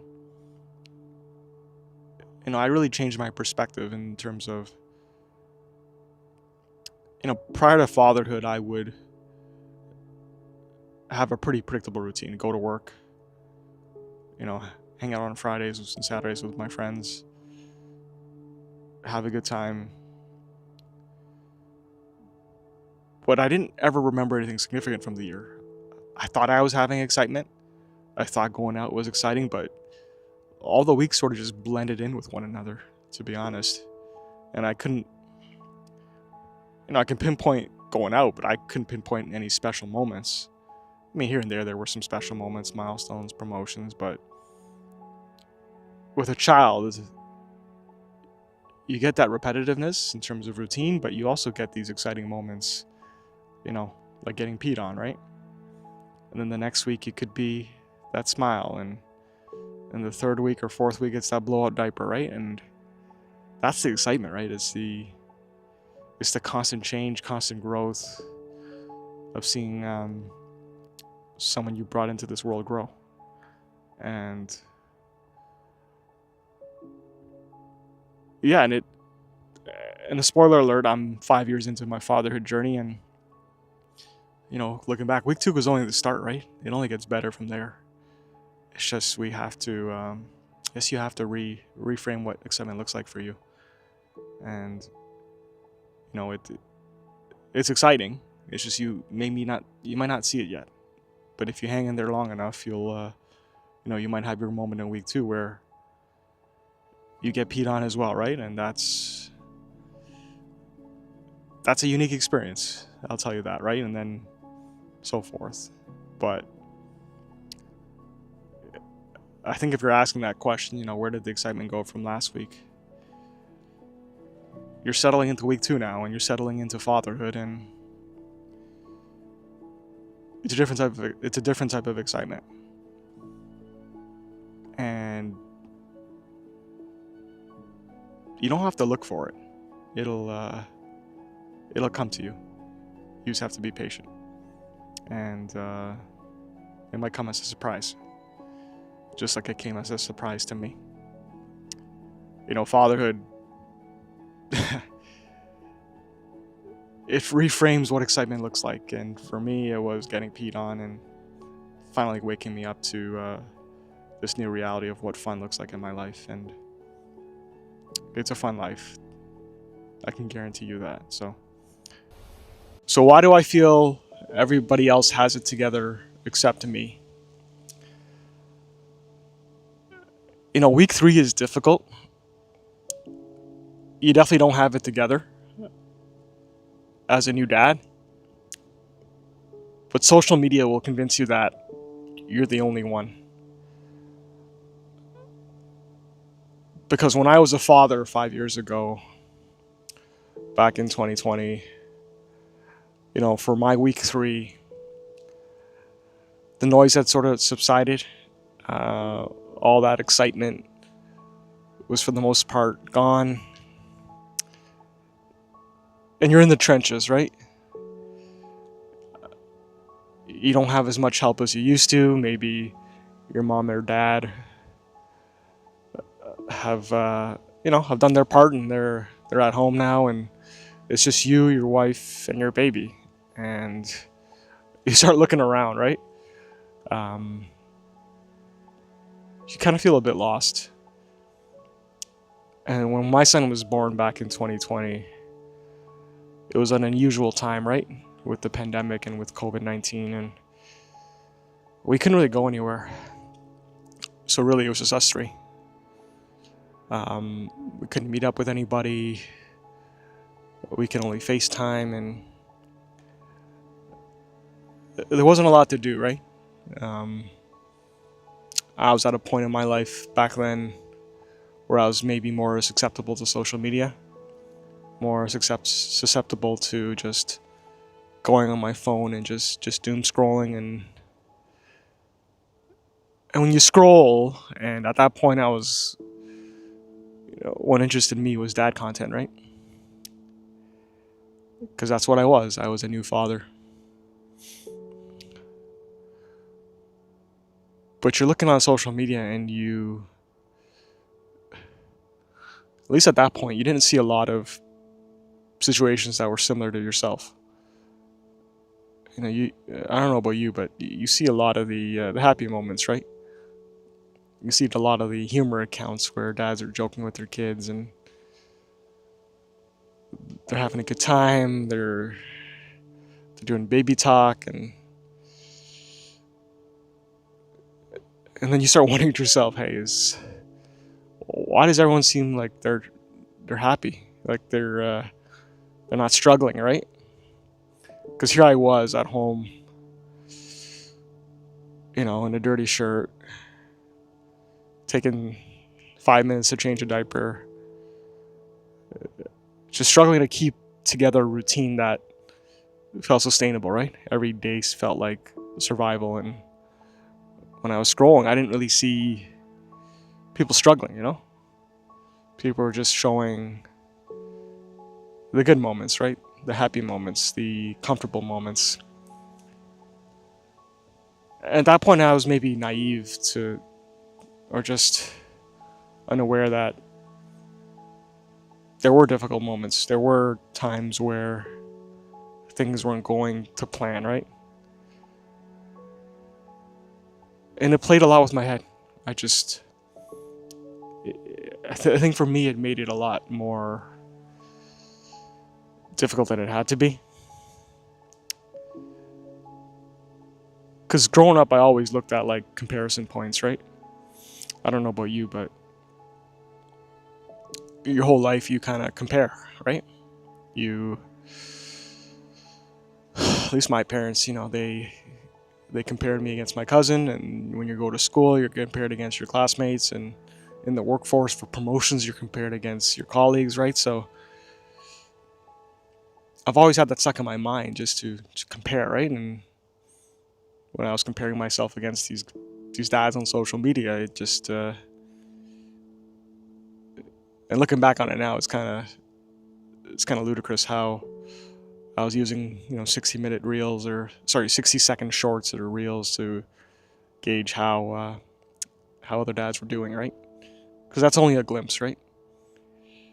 I mean, knowing what I know now, it's those late nights and those times when you can't get a baby to go to sleep, or they're not cooperating and they're just constantly crying and they're not latching on to feed. Like, there's lots of moments, those dark moments that you don't really see, right? But I compared myself. I just compared how I was to another dad. I wanted to see if it was just me. If I was this, if the situation I was in, like the mess I was in internally, if it was just me, and it appeared it was just me. And yeah, that made me feel even more alone, right? Considering the circumstances with the pandemic and just me being a new father. And yeah, I was in a bit of a rut, to be honest with you, early on. But it wasn't until things started opening back up, we were allowed to, meet outside as restrictions for the pandemic loosened up. We met with another couple who also had a baby that was a little older than our baby was. I want to say 5 or 6 months older. And when we met outside because that's where we could meet. They didn't allow. Indoor. You couldn't meet with people outside your household indoors. So I think we went to a park back then and just sat and had a little picnic. And at that point, I realized because you're sitting there with your friends and they have a baby that's older, and they were struggling more than we were. They were struggling to get their baby to nap, and they put the baby in the stroller and it was still crying, and they just had to we just had to cut the date short because their baby wasn't cooperating. And yeah, that made me realize, like, it's just not me. It's not me. I'm not the only one struggling in this, right? Because those are the moments that people don't see when you're out in public and things aren't going your way and you just have to abort whatever social situation you're in, right? We've had a lot of those situations where it's just not our day, right? It's just not our day. And yeah, I think it's important that you realize that it's not just you, no matter what you see. And I think it's also important that you realize that even if they're struggling, that shouldn't make you feel better either, right? I think everyone's on their own journey. Every child is like a different video game, a different simulation, and I think that's what fatherhood taught me, is that I shouldn't, that moment there taught me that, I shouldn't be comparing myself against anybody. I think I have my own story, like you have your own story with fatherhood, and in some areas I'm going to be progressing faster than other dads, and in other areas they're going to be progressing faster than me. And as long as I'm comfortable with that and at peace with that,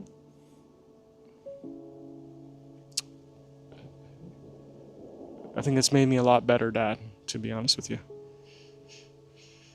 It's made me a lot better dad. Yeah. And I want my kids to realize that too. I'm never going to compare them against other kids, you know? I'm never going to do that. I'm never going to make the same mistake, that I went through, right? Because everybody's got their own story. Everyone's got their own way they want to have their story end or progress or start, right? And as long as you're at peace with that and you're happy about that,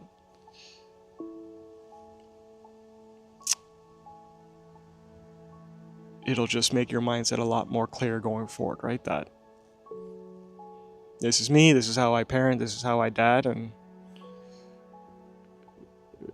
as long as I'm showing up every day, let's see how the story unfolds, right? But I'm not going to stress myself out, and you shouldn't stress yourself out if you feel like you're behind or someone else has it easier than you, because I've been a dad now for 5 years, and yeah, you struggle, and no matter what anybody tells you, you're gonna struggle. So keep your head up, and continue to push forward.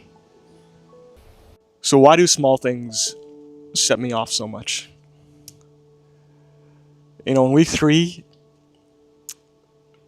you might have an angry outburst like I did, and it's not because the moment is a big one. It's the tiny accumulations leading up to it. 3 weeks in, fatherhood is hard, right? You're learning how to change a diaper. You got a laundry load of tasks now that you gotta learn to do. You're navigating your new relationship with your wife. Both of you are changing, and you're doing it on, maybe 4 or 5 hours of sleep, right? Interrupted every hour. So there comes a moment where something makes you snap, right? And I definitely had that moment in week 3. But it wasn't just that moment, right? It was just all these accumulations leading up to it, me not having time to clean up my house, letting dishes pile up, me getting frustrated at changing a diaper, me struggling to put my baby into their onesie because their legs aren't bending, right? It's all of that, right? It's maybe the constant spit ups that make you change their outfit many times a day. And that's what it was for me. So if you've been watching me for a while, you'll know that I had my first son and my first child back in 2020 during the pandemic. And he was supposed to get married that year, one of my good friends, and he obviously couldn't, right? Because we couldn't go out with the world the way it was during the pandemic. And so instead of celebrating his wedding, he in honor of that day he was supposed to get married, we decided to do all a drive-by past his house and just wish him well and just congratulate them, right? Because I still think they got married, at least legally. And so the idea was a bunch of us was just gonna drive by the house and just give him some words of encouragement and try to celebrate the best way we could in absence of an actual reception. And I'll never forget the day. I think it was a Saturday, and my stomach wasn't cooperating very much. Those days where you're always on the toilet and your bowels aren't cooperating. Yeah, those are one of the that was one of the days. And under normal circumstances that would be a me problem and I would deal with it, but I also had a baby, like I said, that was every time I put him in the car seat he would just spit up. And so I would change him, and then I'd have to go to the bathroom, and by the time I put him back in, he kept spitting up milk. And I think that during week 3 they're quite gassy, right? And it's gonna get worse, right? They have trouble keeping milk down, and mostly a lot of air is going into their body. So yeah, the importance of burping, and maybe I think we maybe missed a burp, and we just tried to rush and get out of the house because we were already behind, thanks to me and my stomach. But every time we kept putting him in the car seat, he just kept spitting up, and it would just come in waves, right? And just, I tried to buckle him in, and I remember this pretty well. I was just so frustrated that I finally put him back in, and the buckle wouldn't go through, and something so small, right? Like just buckling your baby into a car seat, and I was trying to clean the buckle too because some milk had made its way in there, and it didn't snap on properly. I think I snapped. I hit the car seat or something. And I think my wife saw that, and I think she just called it, right? She's like, "Hey, I think we got to stay home now. It's just not our day, right?" But I really wanted to be there. I really wanted to be there for my friend,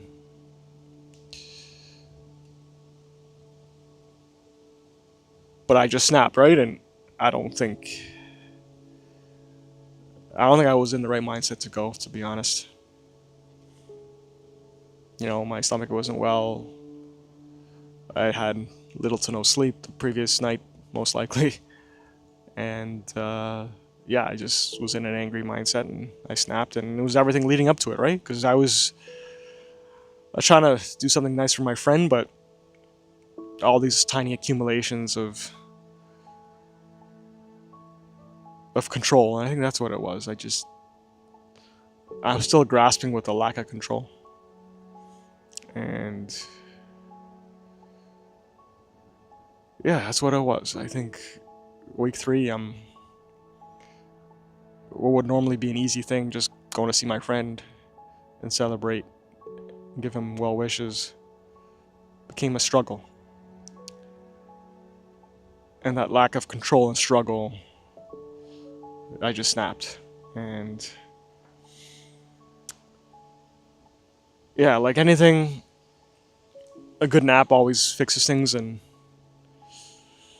remember, I napped on the couch with my wife as well. We were trying to catch up on some sleep once we decided we were going to go, and the baby's napping right beside us. And like an hour went by, and I woke up, and our son was no longer spitting up, and he was just sleeping so angelically, just there. And sun, I remember that day, the afternoon sun was sort of beaming in and was shining on him, and I remember just looking at him and just thinking to myself,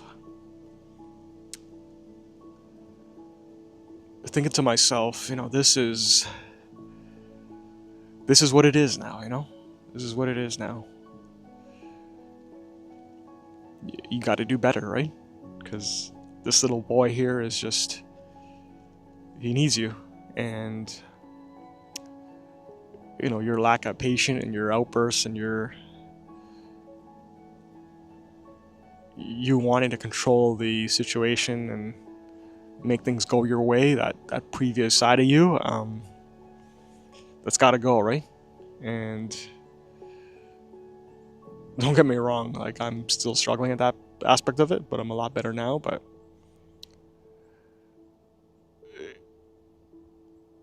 I think with kids, I've learned you can't control the day, right? You can have every intention, you can plan, but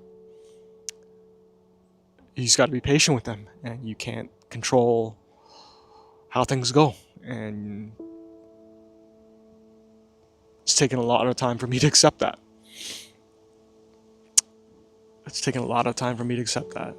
And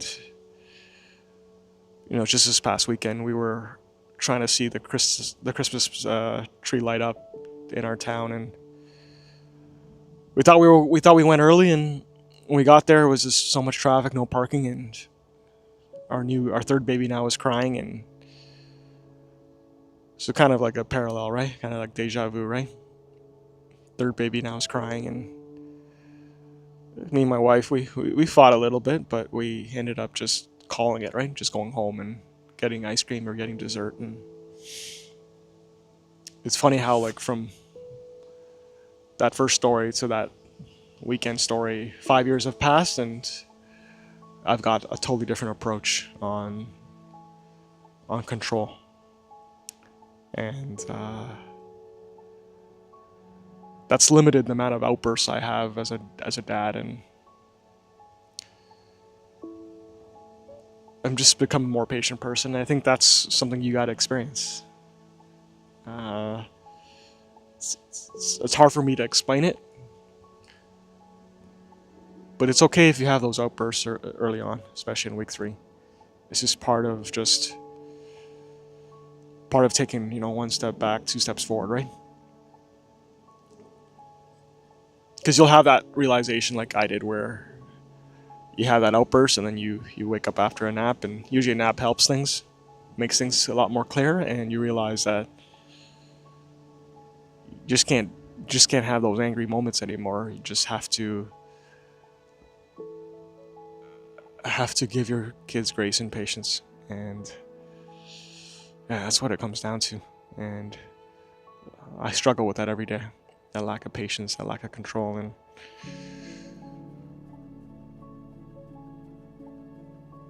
but this past weekend, it showed the amount of growth I went through, and it didn't happen overnight, so don't expect it to happen overnight. Sometimes you just have to let go, right? Let go and just enjoy the ride and feel all the emotions. Feel that outburst. Make it. Look in the mirror and really look inside of yourself and say, hey, maybe it's time to make a change. Maybe it's time to look at things differently. Maybe it's time to exercise a bit more patience. Yeah. So when did I realize winging it is actually my parenting strategy now? Winging it isn't the backup strategy. I think winging it is the actual strategy. And this is something you figure out in week 3 of fatherhood, is that, fatherhood isn't it's not a set of instructions, it's something you actually have to just discover your way through. And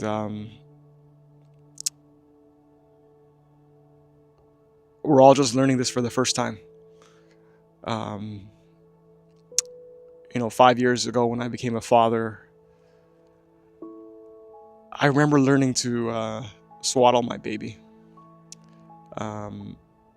Swaddling is one of the core things you learn, just to keep your baby's arms in a tight position on the side, just so the baby doesn't wake up by startling, right? And I think I watched I must have watched like 4 or 5 videos just to get the swaddle perfect. And I don't know about you, but those swaddling instructions, they're not the most clear, right?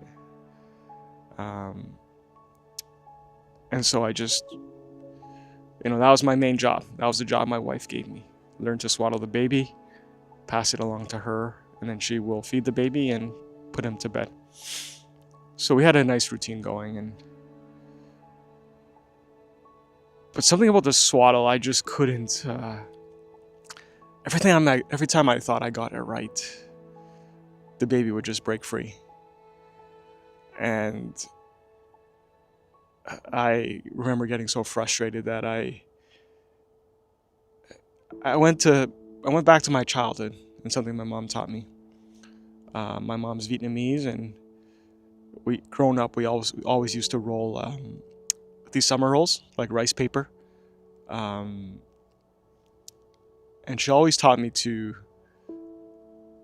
when you're rolling a summer roll, just tuck it in pretty hard, right? So fold the edges in and you tuck it pretty hard, and then you start rolling, right? So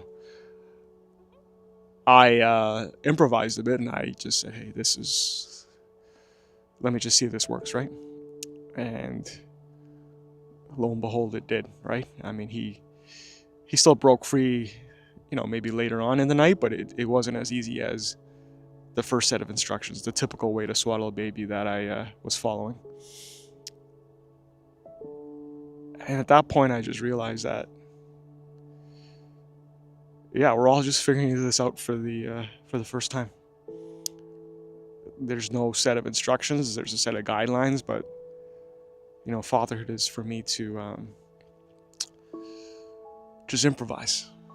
And I took something from my childhood, something that I enjoyed doing with my mother, which was making summer rolls, and I remember folding that blanket, and I just tucked it really hard on one side just to squeeze in his arms, and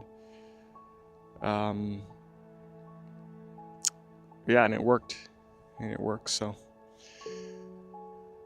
yeah, it's every dad's got his, every dad I've talked to has his little quirk, right, or little hack that happens that makes him realize that fatherhood's just about experimenting and just acting quick. Because unlike in life, you don't have the luxury of acting slow, right? You can't perfect everything. The baby needs you, and it needs you right away, and you just have to act immediately. And if it doesn't work, then you learn and you try something new the next time. Man, because I remember, for me, there was this one time that really drove it home. And funny enough, I love to watch TV shows. And back in 2020, I was watching The Ozarks, and I was really into it, and it was during the pandemic, so there wasn't much else to do. And I was trying to get my son to nap in front of me, and so I had him next to me on the sleeper pillow, and he would always startle, right? He'd always wake up, and I'd have to shake the pillow a bit to get him to go back to sleep. Think of it like he's on this big sleeper pillow, right? And so I thought to myself, why not just put that sleeper pillow on my lap and have my feet kind of in the air at with the bottoms at the coffee table. So think of it like I got the coffee table close enough to the couch that I can put my bottom of my feet on the coffee table, and then have my son on the pillow on my lap. And what I would do is I would shake my legs. I would shake my legs every time he startled, or I would just keep it moving. I keep the constant moving. And during my toughest days where he would nap, that did the trick. Just having constant movement. With his head, just not strong movement, but just subtle movement.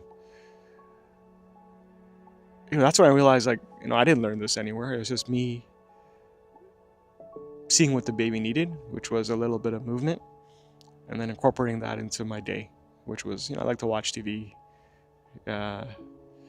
like to binge on TV shows, and as long as I kept him moving every, few seconds, subconsciously, I was able to keep him asleep. And we didn't always do that, but sometimes, when a baby's not sleeping in the bassinet, you still want the baby to sleep, right? Yeah, and that again made me realize that, if you're a new dad out there, don't listen to me, don't listen to somebody else, just try to figure it out on your own and try to experiment. Because the truth is, none of the stuff I learned prior to my baby arriving, I remember. All I remember are all those quirky things that I did to on the fly, right? Because I was desperate, and I needed to act fast, and I needed to try something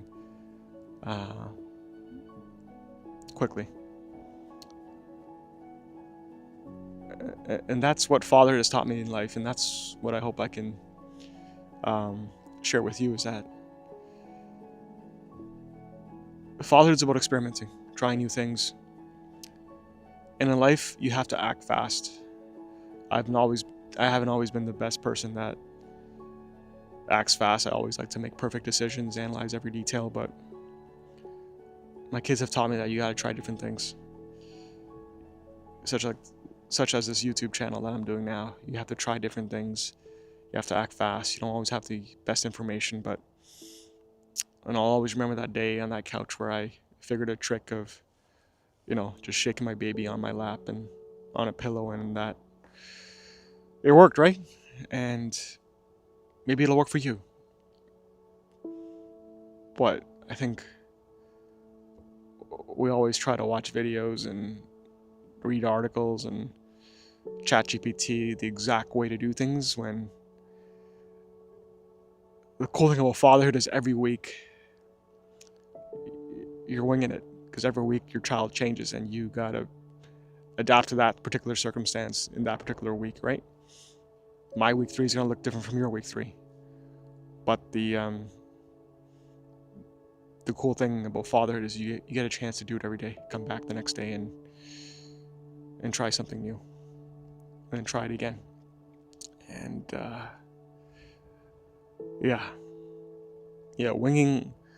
winging fatherhood, that isn't the backup plan. No, it's winging it and improvising. That is the parenting plan, right? That is the fatherhood plan, and in my opinion, it's the most fun and rewarding plan. So why does leaving the house seem like planning a military operation?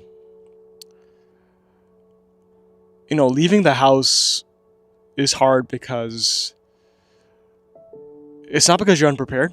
Leaving the house with a newborn is hard because they force you to slow down, and it's a pace of life that you're just not used to yet. I think as new dads, week 3 is when this reality finally hits. When you're starting to go out of the house more, going on more walks, meeting up more with more friends. It takes a lot longer than 5 minutes, right? Before I had my first child in 2020, I would just have to wait for my wife, and that was only one person. But now, fast forward 5 years later, we have a family of 5. My wife and 3 beautiful children, and life is, life in the morning is hectic. Even this morning, getting out of the house was a challenge. I usually drop my daughter off at daycare, and the whole process can take 20 minutes, 25 minutes once we get out of the house. She likes to walk herself in. She likes to walk up the stairs. She's quite independent for a 3-year-old. But that's the beauty in it, I suppose, right? That's the beauty in life, at a much slower pace of life. And that's just my reality now, and you're in week 3 now, and maybe that reality hasn't set in, but over time it will. And I remember when I was going through week 3 with my first child, we wanted to meet up with some friends, just to introduce all the kids and all the babies. And from this one day, we had everything ready. It was one of our first outings, so we had extra milk, a full pad of diaper wipes, changing pad, diaper balm, extra clothes for the baby. Both had our waters, right? Like, we were prepared, right? It took us a long time to get ready, and you think you have everything, and you run up the stairs for this, right? Run up the stairs for that, right? That's happened. That's my life now. Usually when you get out the door, there's always one or two things you're missing, and you gotta run back upstairs. But we had everything ready to go, and the baby would just not stop spitting up.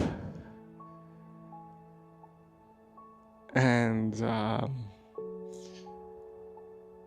we didn't make it out of the house. We just looked at each other and like, wow, we just can't do it, right? Like, either the baby's sick or the baby has gas issues that, maybe a car ride isn't the best thing for the baby, and we just ended up staying at home. And even when you're the most prepared, it doesn't matter. And I'll never forget the face of my son just constantly spitting up and in waves, and then we had to clean up the car seat, and it was wet, so we couldn't go, and that was that, right? But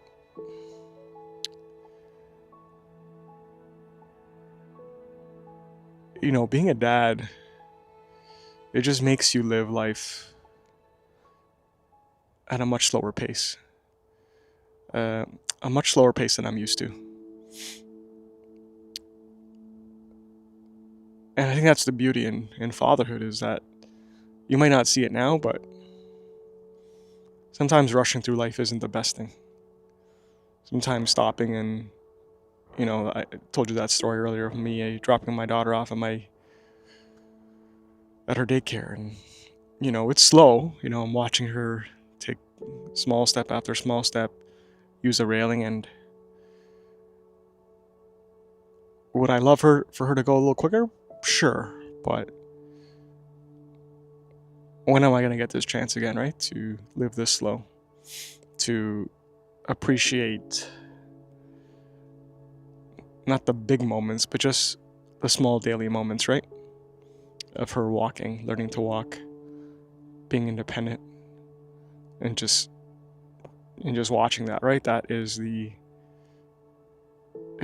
true gift in fatherhood. And I don't want you to miss out on that. Feel like it's a burden because it's taking so long to get out of the house. Because it just does now, right? When you have kids, realize it's just going to take longer, and you might as well just enjoy the ride, right? Enjoy running up the stairs and grabbing that last thing that you forgot, right? Enjoy taking the child in and out of the stroller. Enjoy shorter outings, right? That's just what it is. And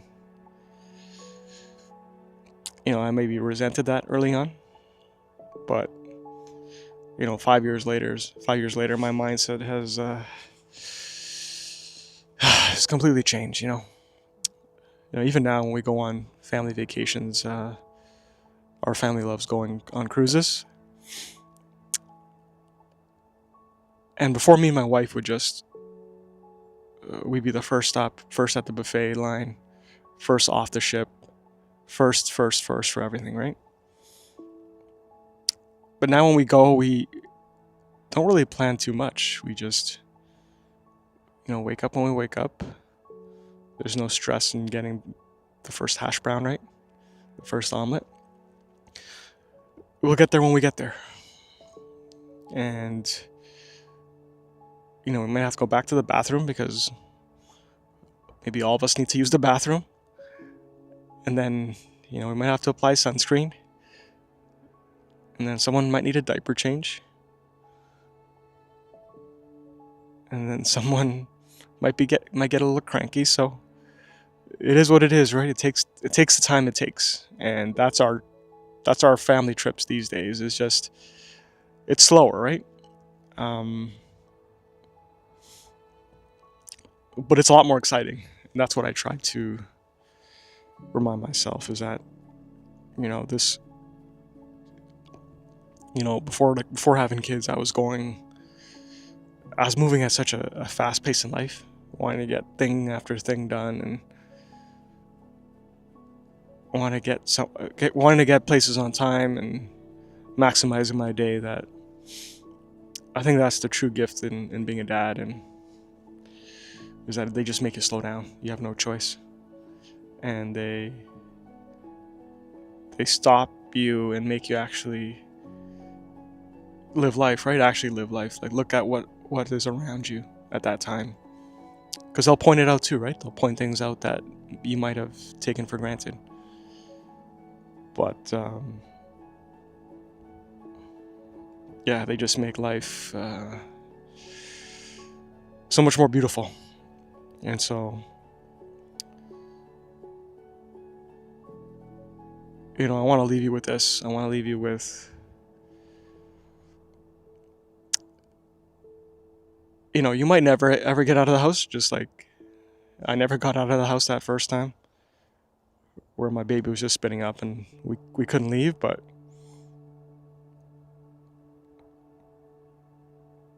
I'll always remember that day. And I'll always cherish that memory. And I'll always be grateful for what it taught me that day, is that stop trying to control everything. Just experience it all. The good, the bad, the slow, the fast. Everything, right? Stop being so firm on everything. Live a little. You don't have to see it all. Yeah, man, fatherhood is just so special, right? And you're only in week 3, and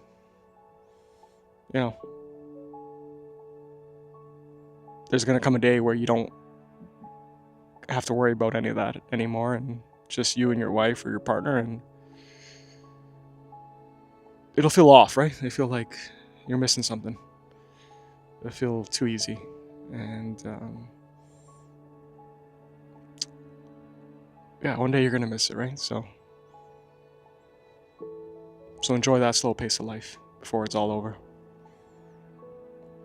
So what will I remember about this time when my kid is grown? With week 3, you don't remember everything that happened, but you definitely remember all the emotions it made you feel, right? If you're a new dad, you don't really, it's hard to process all of these emotions right away, right? It's week 3, you might be feeling, and I know I did, just everything, right? Fatigue, joy, maybe loneliness, resistance, anger, maybe a loss of identity. Man, you feel it all, right? I probably missed a few emotions in there, but it's all encompassing, right? And you won't remember the specific diaper that you changed,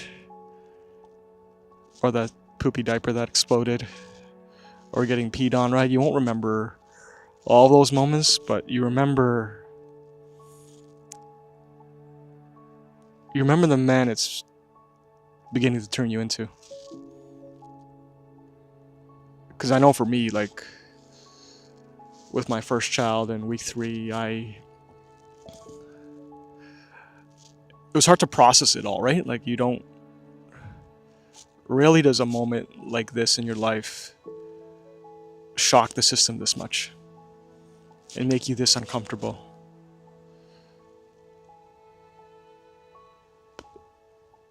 Because I remember my week 3, I felt it all, right? I was definitely overwhelmed. Didn't know if I could do it all. I was definitely fatigued. Didn't know when I would get a full night's rest. I felt a little lonely because, me and my wife weren't as close. We were both trying to grasp what had just happened to us. My baby wasn't quite smiling and giving me body language yet, so I think I lost some self-esteem. I just didn't know if I could do it. you see all these videos online of just dads showing their proud moments and their happy moments, and it just wasn't me early on, right? And yeah, I definitely felt like I just lost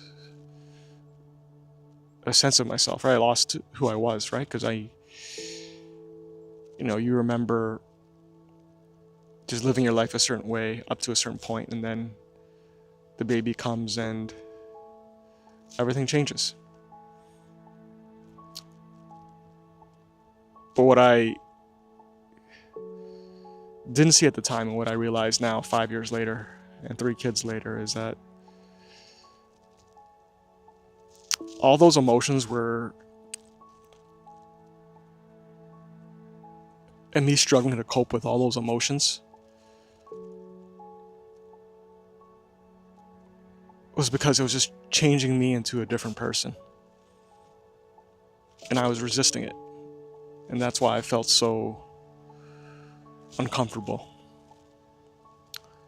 There's areas of my personality that aren't so great, right? Like my impatience, some anger issues, some anxiety, right? Like I've always had those emotions, those bad emotions, those negative emotions, if you want to call it, but week 3 just brought those emotions to light, right? Just amplified them to a point where I just didn't know what to, how to. I just didn't know how to manage, honestly. I just didn't know how to manage. And that's the one thing I'll always remember, is not the actual functional items, like changing a diaper, bathing a baby, swaddling a baby. I remember bits and pieces of that, but I always remember how it made me feel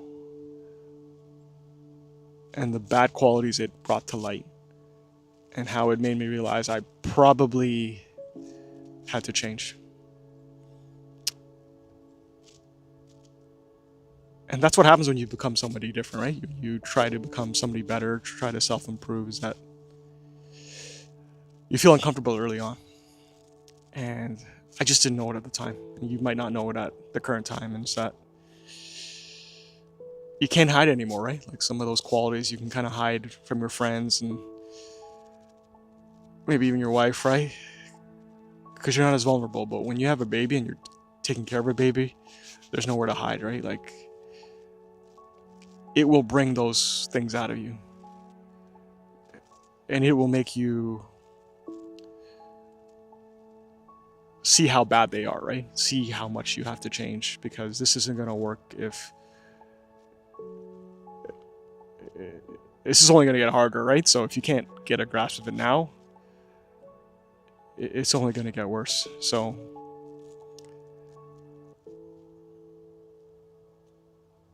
all I would say to you is, embrace some of that discomfort. Try to feel all the emotions, because that shows you're alive, right? That shows that, you're only human. It's perfectly reasonable for everybody to feel all those gambit of emotions, because this is a big change in your life, right? And it happens so suddenly, and there's no class that you went to for it. But all I would say is, be patient, right? Be patient. Because for me, 5 years later, I'm still a bit impatient. I still have my temper tantrum every now and then, but I'm better. I'm a lot better. And it's a daily struggle every day. But knowing what I know now, I would tell my younger self to just hang in there. The light's going to eventually come out. And sometimes when you have to reinvent yourself, it takes a bit of deconstruction, right? It takes a bit of loss of identity, a lot of shedding, But, you know, sitting here today now, it's, when my child was born, it was obviously the beginning of his life, right? But I think for me, it was also the reinvention of mine. And that's something I have, it's something that I always will be thankful for. Thankful for, thankful for the opportunity that I was able to become a dad. And yeah. When did my baby go from feeling unfamiliar to feeling like my whole world? No one tells new dads that the moment you actually feel like you're actually a dad is not right away. It comes later on. And for me, that was around the 1 month mark. Because the truth of the matter is, early on, you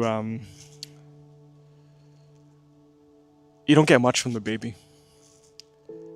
You get a lot of responsibility, a lot of tasks, a lot of schedule, but baby for the most part is sleeping a lot of the time.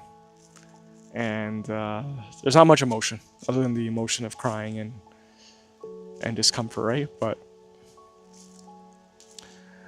every dad wants that moment where they actually feel like, wow, this is mine, right? This baby is my world. And if you're still waiting, your moment's going to come shortly. But it's going to come when you least expect it. Because my moment came when I least expected it.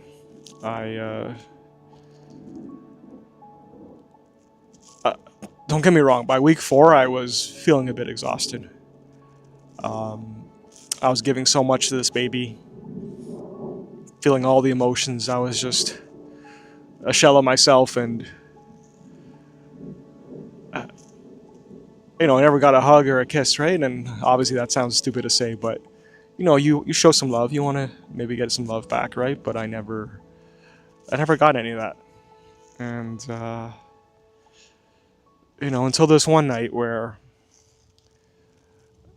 my wife and I had a bit of a schedule at night going on where she would feed the baby, and then I would take over and change the baby, and then rock the baby to sleep, and then put him back in the bassinet. And that was our routine. That worked for us, and that was that was something that we got right in week 4. We didn't do a lot of things right, but we got a good routine that during the night. But regardless, one of these nights, late in the middle of the night, my wife hands me the baby, and I had every intention of burping the baby, but during the handover process, the baby burps. And I think it's because she handed me the baby in like an upright direction, like a 45-degree angle, and I took the baby, and I'll never forget this. It had one of those burps, right, where you're surprised at how a baby this small can burp like that, right? But I guess that's how much air they're bringing in. And then he burped, my son. This is 5 years ago. And he had this like reflex smile where he like smirked a bit. And I'm 99% sure he wasn't smirking at me or smiling at me.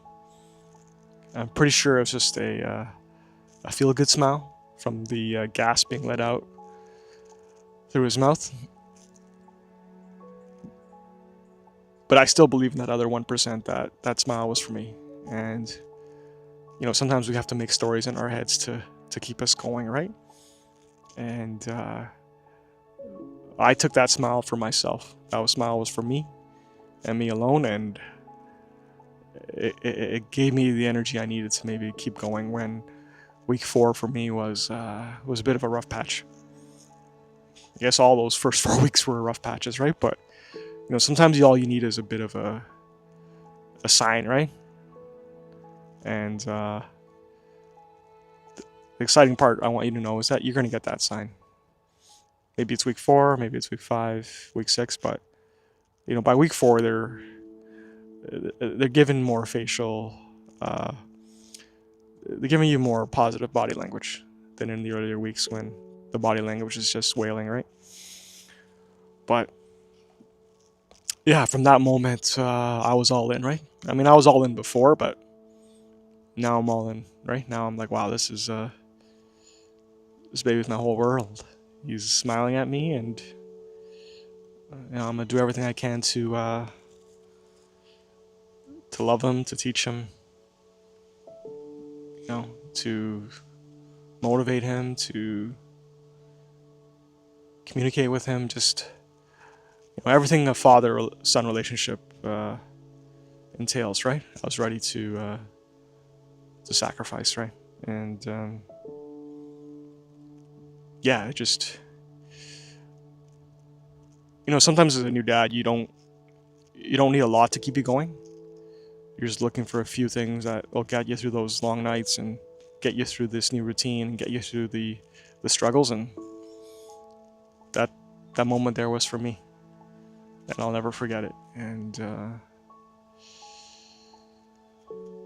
this moment that I speak of, it helps you for the long road ahead, right? Because there's going to be more of these moments as your child gets older, right? That make you recognize that this is your child, right? It'll just lead to more moments in the future. And his actual first smile, and then his first word, and then his first step, right? Like, in my case, it was that first reflex smile, that gassy smile in week 4. That was the first moment. But fatherhood is hard, man. It's hard. I've got 3 kids now, and 5 years in, it's hard, right? But every now and then you get these moments that keep you going, and that's all I need, right? They make you feel like you're their dad. And if you're a new dad and you're watching this, I hope, I don't hope, I know you're gonna get this feeling soon. So all I have to say is just cherish it, and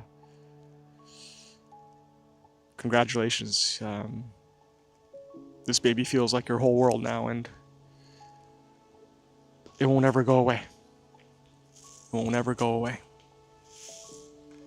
So why am I feeling everything all at once? Fatherhood has this uncanny ability to bring out all the emotions out of you. And if you're in week 4 right now, you've probably felt all the emotions you can possibly feel to date. Down to the joy and euphoria of picking up your child, to the fatigue and distress of the evenings, and just the constant anxiety if you're doing something right or wrong, right? You feel it all. And but for me, week 4 is when not only did I feel it all, I showed it all, right? Because a lot of times I don't know about you, but we feel a lot of things, but we never show them, right?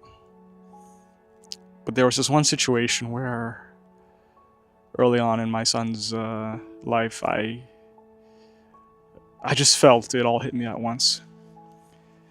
And it happened to be at bath time. And the first emotion I felt was distress, anxiety. I remember I couldn't settle down my baby boy. Nothing worked. Took him on a stroller ride, nothing worked. Tried to rock him in my hands. It just went from anxiety to just hopelessness or helplessness, either or. And then I did the one thing that I knew for sure would calm him down. And I was giving him a bath. You know, my firstborn son, if all else failed, I always gave him a bath. It was the one thing I knew that would calm him down.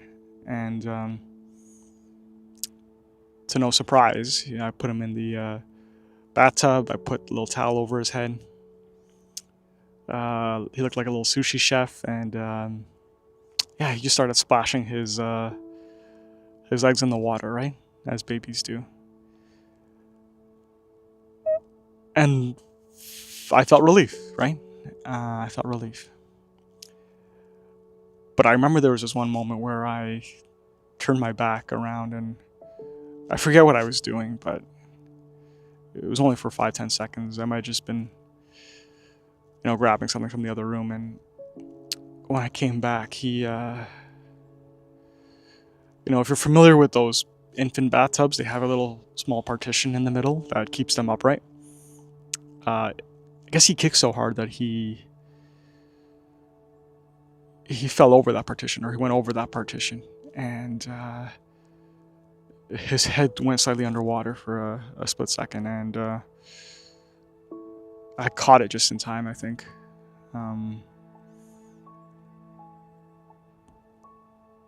But I remember that moment, I felt so much fear, right? So much,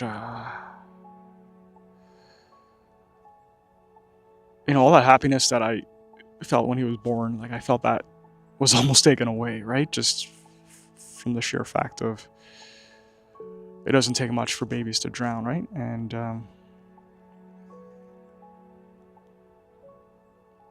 yeah, I don't think I've ever told my wife this story, but it's something I'm not proud of. And I remember just hugging him so, you know, when I got him out of the bathtub, I remember hugging him so firmly that I was just so afraid to lose him, right? And it almost happened. And I didn't hide it, right? Because it was just me and him, and you know, I'm not in a professional setting. I'm not in society. It's just our private moment, and I just had fear in my eyes, right? I just said, you know, I wasn't hiding it, and yeah, it was, you know, kids will make you feel everything at once, you know. My kids are older now, so it's frustration, but I remember thinking back then, you know, wow, just, you know, how fatherhood makes you feel everything. And, you know, my kids are a little older now, but they're not afraid to show their emotions, right? They don't hide them like I do. You know, you know, if they're hungry, they'll let you know. If they're tired, they'll let you know, right? If they're happy, you'll know. They don't have to pretend. And,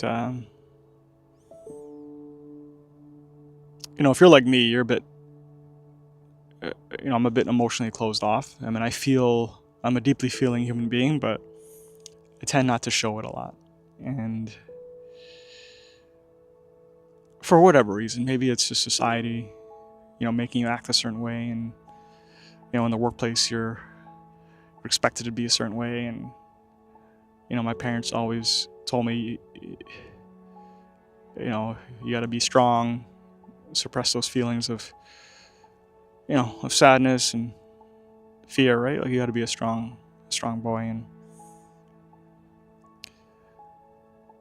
but the cool thing about fatherhood is it reverses that. It makes you want to be a kid again. It makes you want to show your true emotions without fear. And yeah, it was because they don't give you a chance to hide your emotions. You react, and that's the true you, right? I think that's the gift that they give you, is that you want to feel everything. And yeah, I think at that moment, if I look back on week 4, it was just,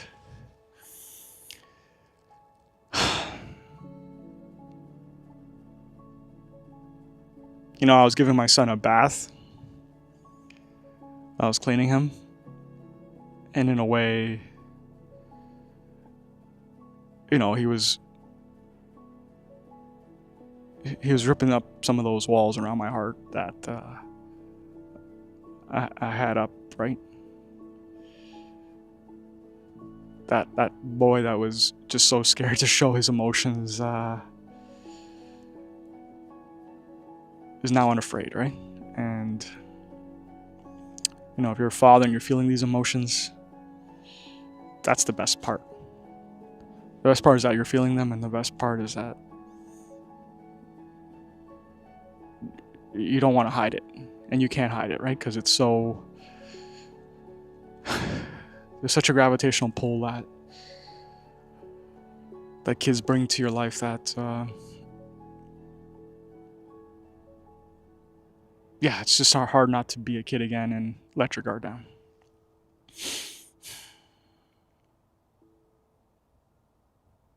So why is time moving so fast already?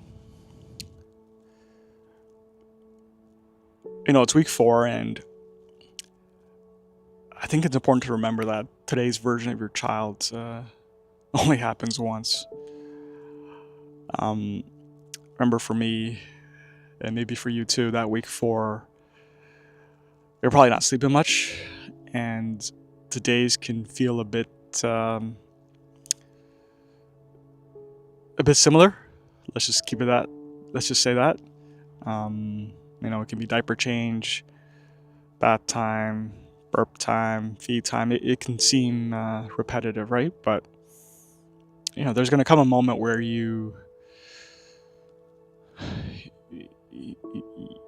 it stops you in your tracks, and you realize time is actually moving, and that this moment you can't get back. And for me, that moment happened after nap time. I remember hearing my son cry, going up the stairs, and at that point he was in a sleep sack, so hands are posted to the side, right, strapped in, and I opened up the sleep sack and his hands broke free, and I'm sure you've seen this moment before where the hands have been so tightly set to beside the torso that what I mean is the hands are so close to the body for so long that when you break free, they just stretch all the way up to the sky. And he laid out with this big yawn, and I think that baby yawn is the cutest thing. At least for me during week 4 is just. But he stretched so. He reached up so high that he just looked a lot bigger than when I remember him, and that moment for me, although the last 4 weeks were just a blur, it made me realize that he's grown up pretty quickly. And 5 years later, he's 5, and I have now a 3-year-old daughter and a 9-month-old daughter, and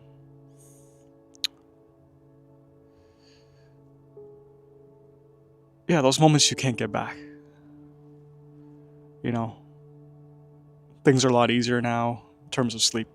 They're harder in other ways, but those days that you wish would just move faster so that they could sleep a full night, you don't get those days back, right? At least not like that, right? Where you're woken up every couple hours and you just wish that time would go quicker and they'd grow up. And but here's the truth, right? Like you only get today's version of your child once. I won't ever get to see that version of my child waking up with the 4-month-old yawn and stretching his hands up to the sky, and just, I don't get to see that anymore. And I don't even think I captured that on video, so it's all in my head now.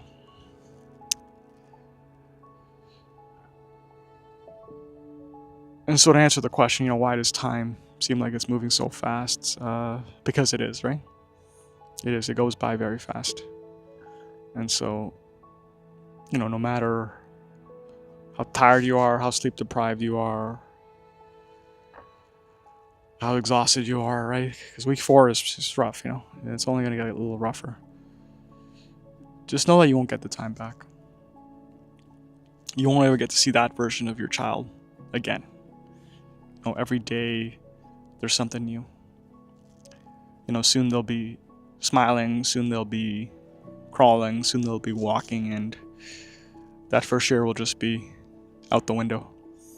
And then they'll be walking, and then they'll be walking. So don't ever take it for granted. Watch every moment. Watch every yawn.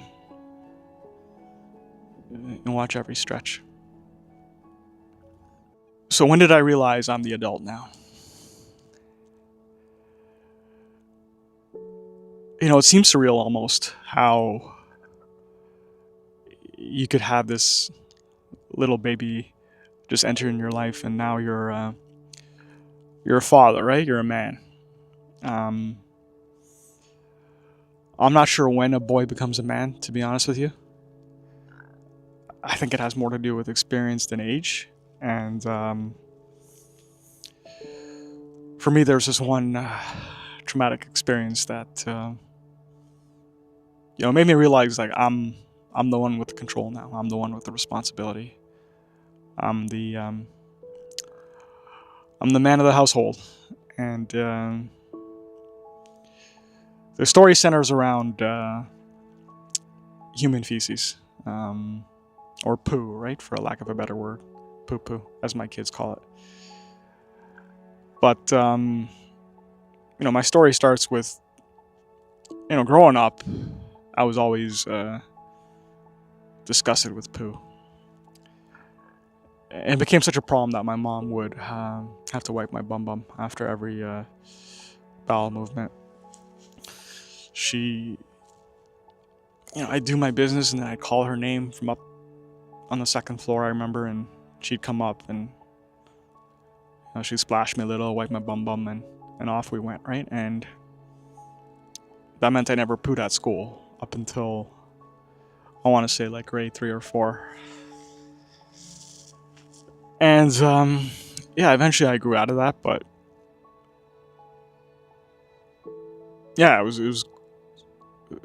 it's quite funny in hindsight, or in retrospect, but I was in grade 4, and my mom still had to wipe my bum. And then fast forward to week 4 with my firstborn. And I'll never forget my first blowout diaper. I don't think any father forgets their first blowout diaper.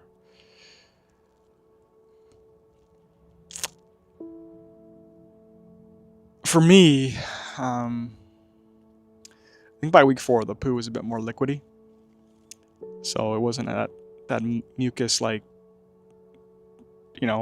slime-like goop that you have during the first few weeks. It's a bit more fluid. And my first blowout diaper was not a great one. I remember it was all over his shirt, right? So, when it runs up the back of the onesie. So that usually entails, obviously, first taking off the diaper, and then taking off the onesie. And at that point, I'm not as wise as I am now.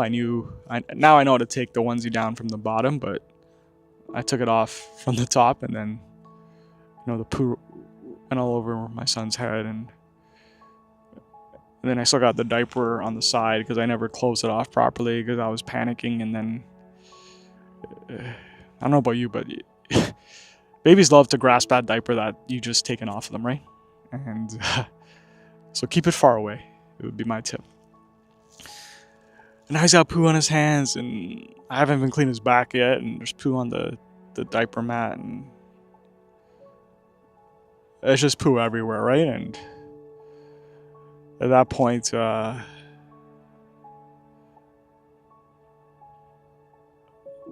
just had to give the baby a bath. So I called my wife for some reinforcements, and I wiped as much of the poo off, and she took him for a bath, and I dealt with the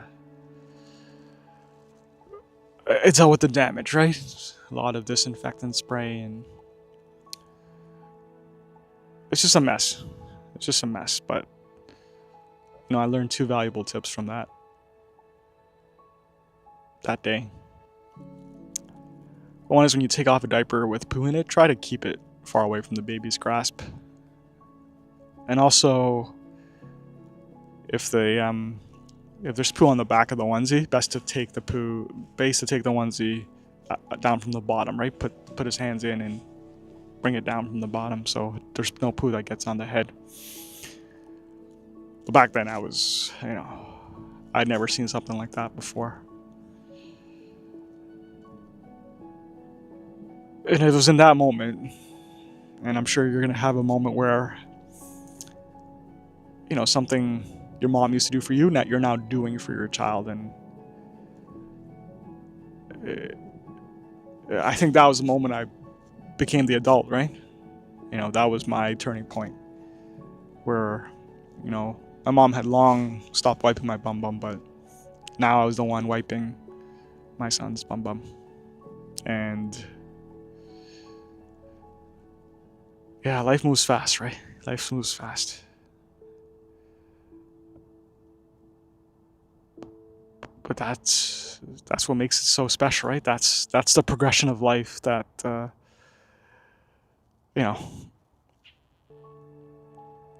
that's the initiation. You're going to get that initiation. Hopefully it doesn't deal with poo, but that imagery of that blowout was so vivid and so disastrous that I'll never forget it. And when someone asks, when did I actually feel like I became the adult, the dad, the father, I'll always pinpoint to that moment, because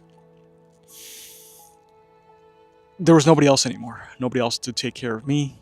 It was just me and my son, and it makes you realize now that the power's all with you, right? You have all the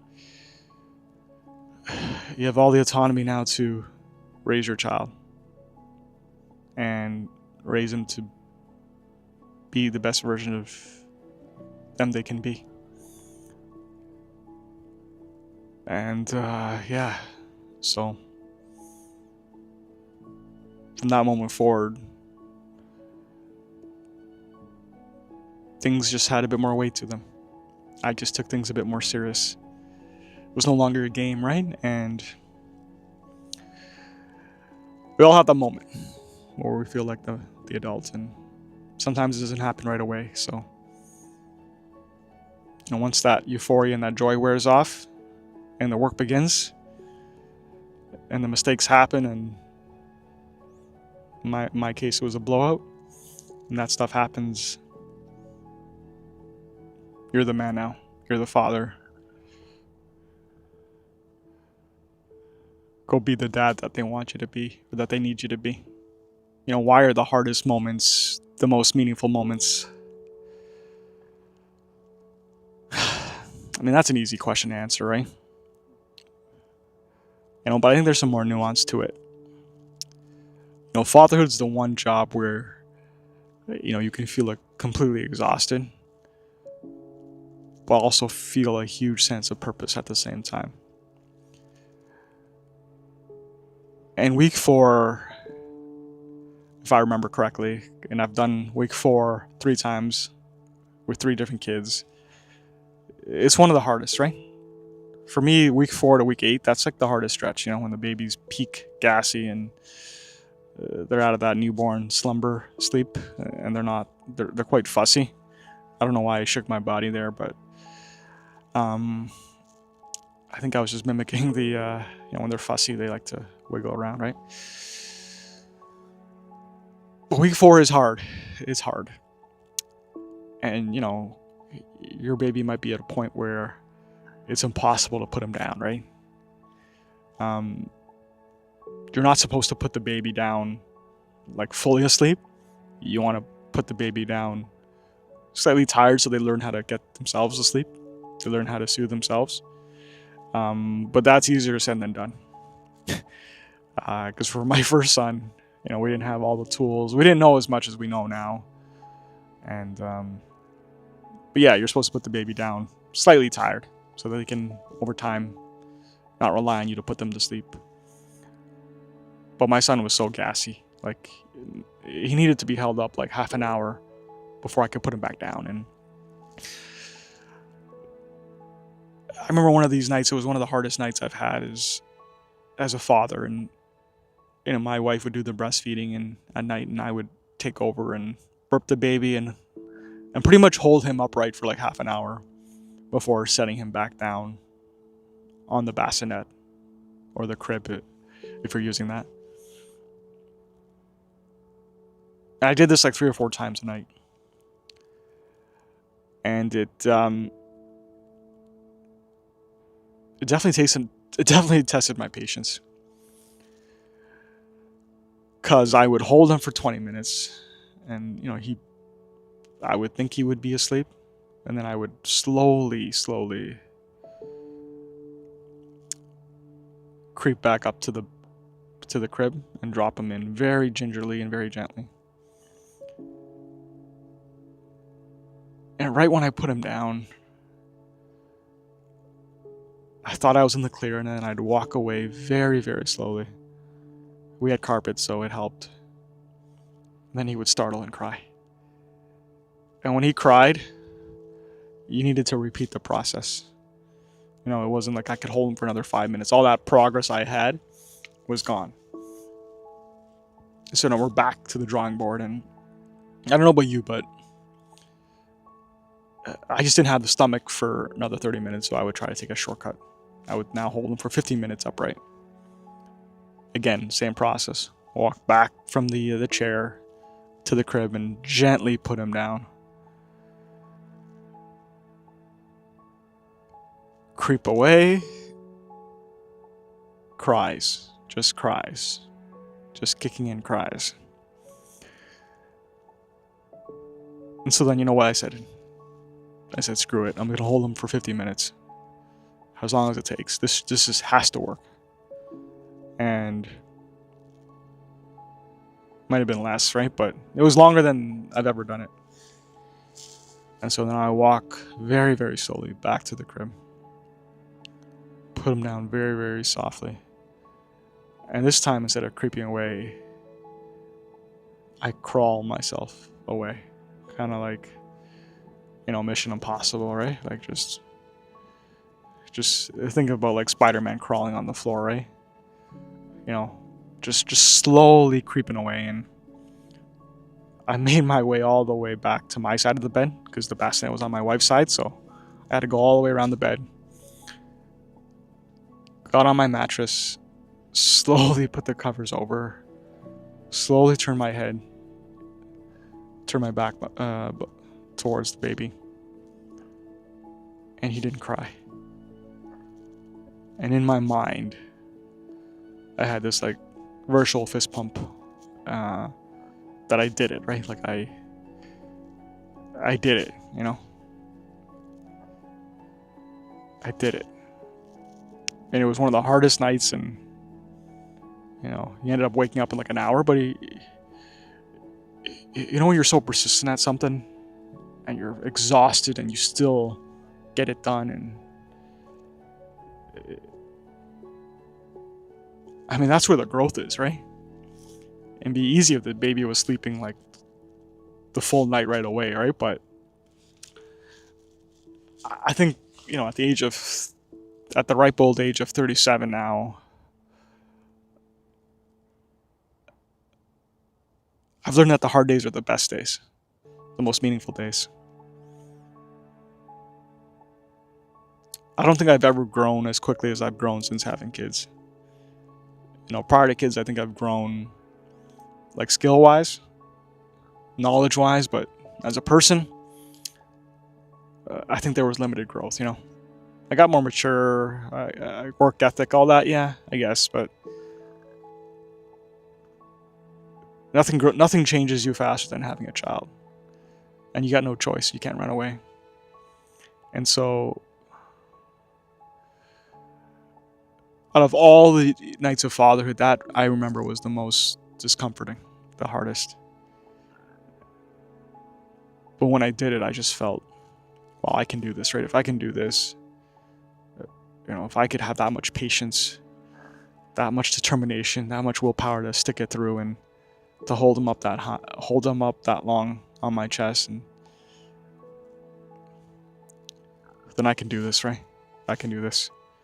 And so, as little did I know, there were harder days on the horizon.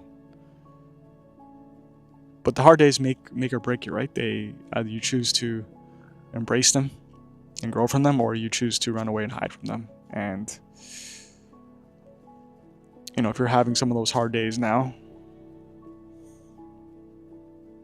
hopefully my story gives you a bit of inspiration that those are actually the best days. The days when you can overcome it, the days when you can sacrifice your sleep. They make you so much more equipped in the future to handle the daily challenges of fatherhood, right? Because that wasn't the end of the difficult times, So when these days come, embrace them, enjoy them.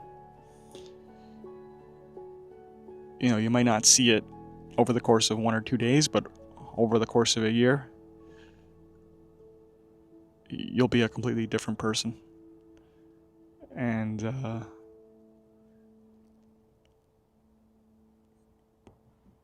yeah, you just be a completely different person. And if I were you, I would be excited to meet that person in a year. So don't run away from the discomfort.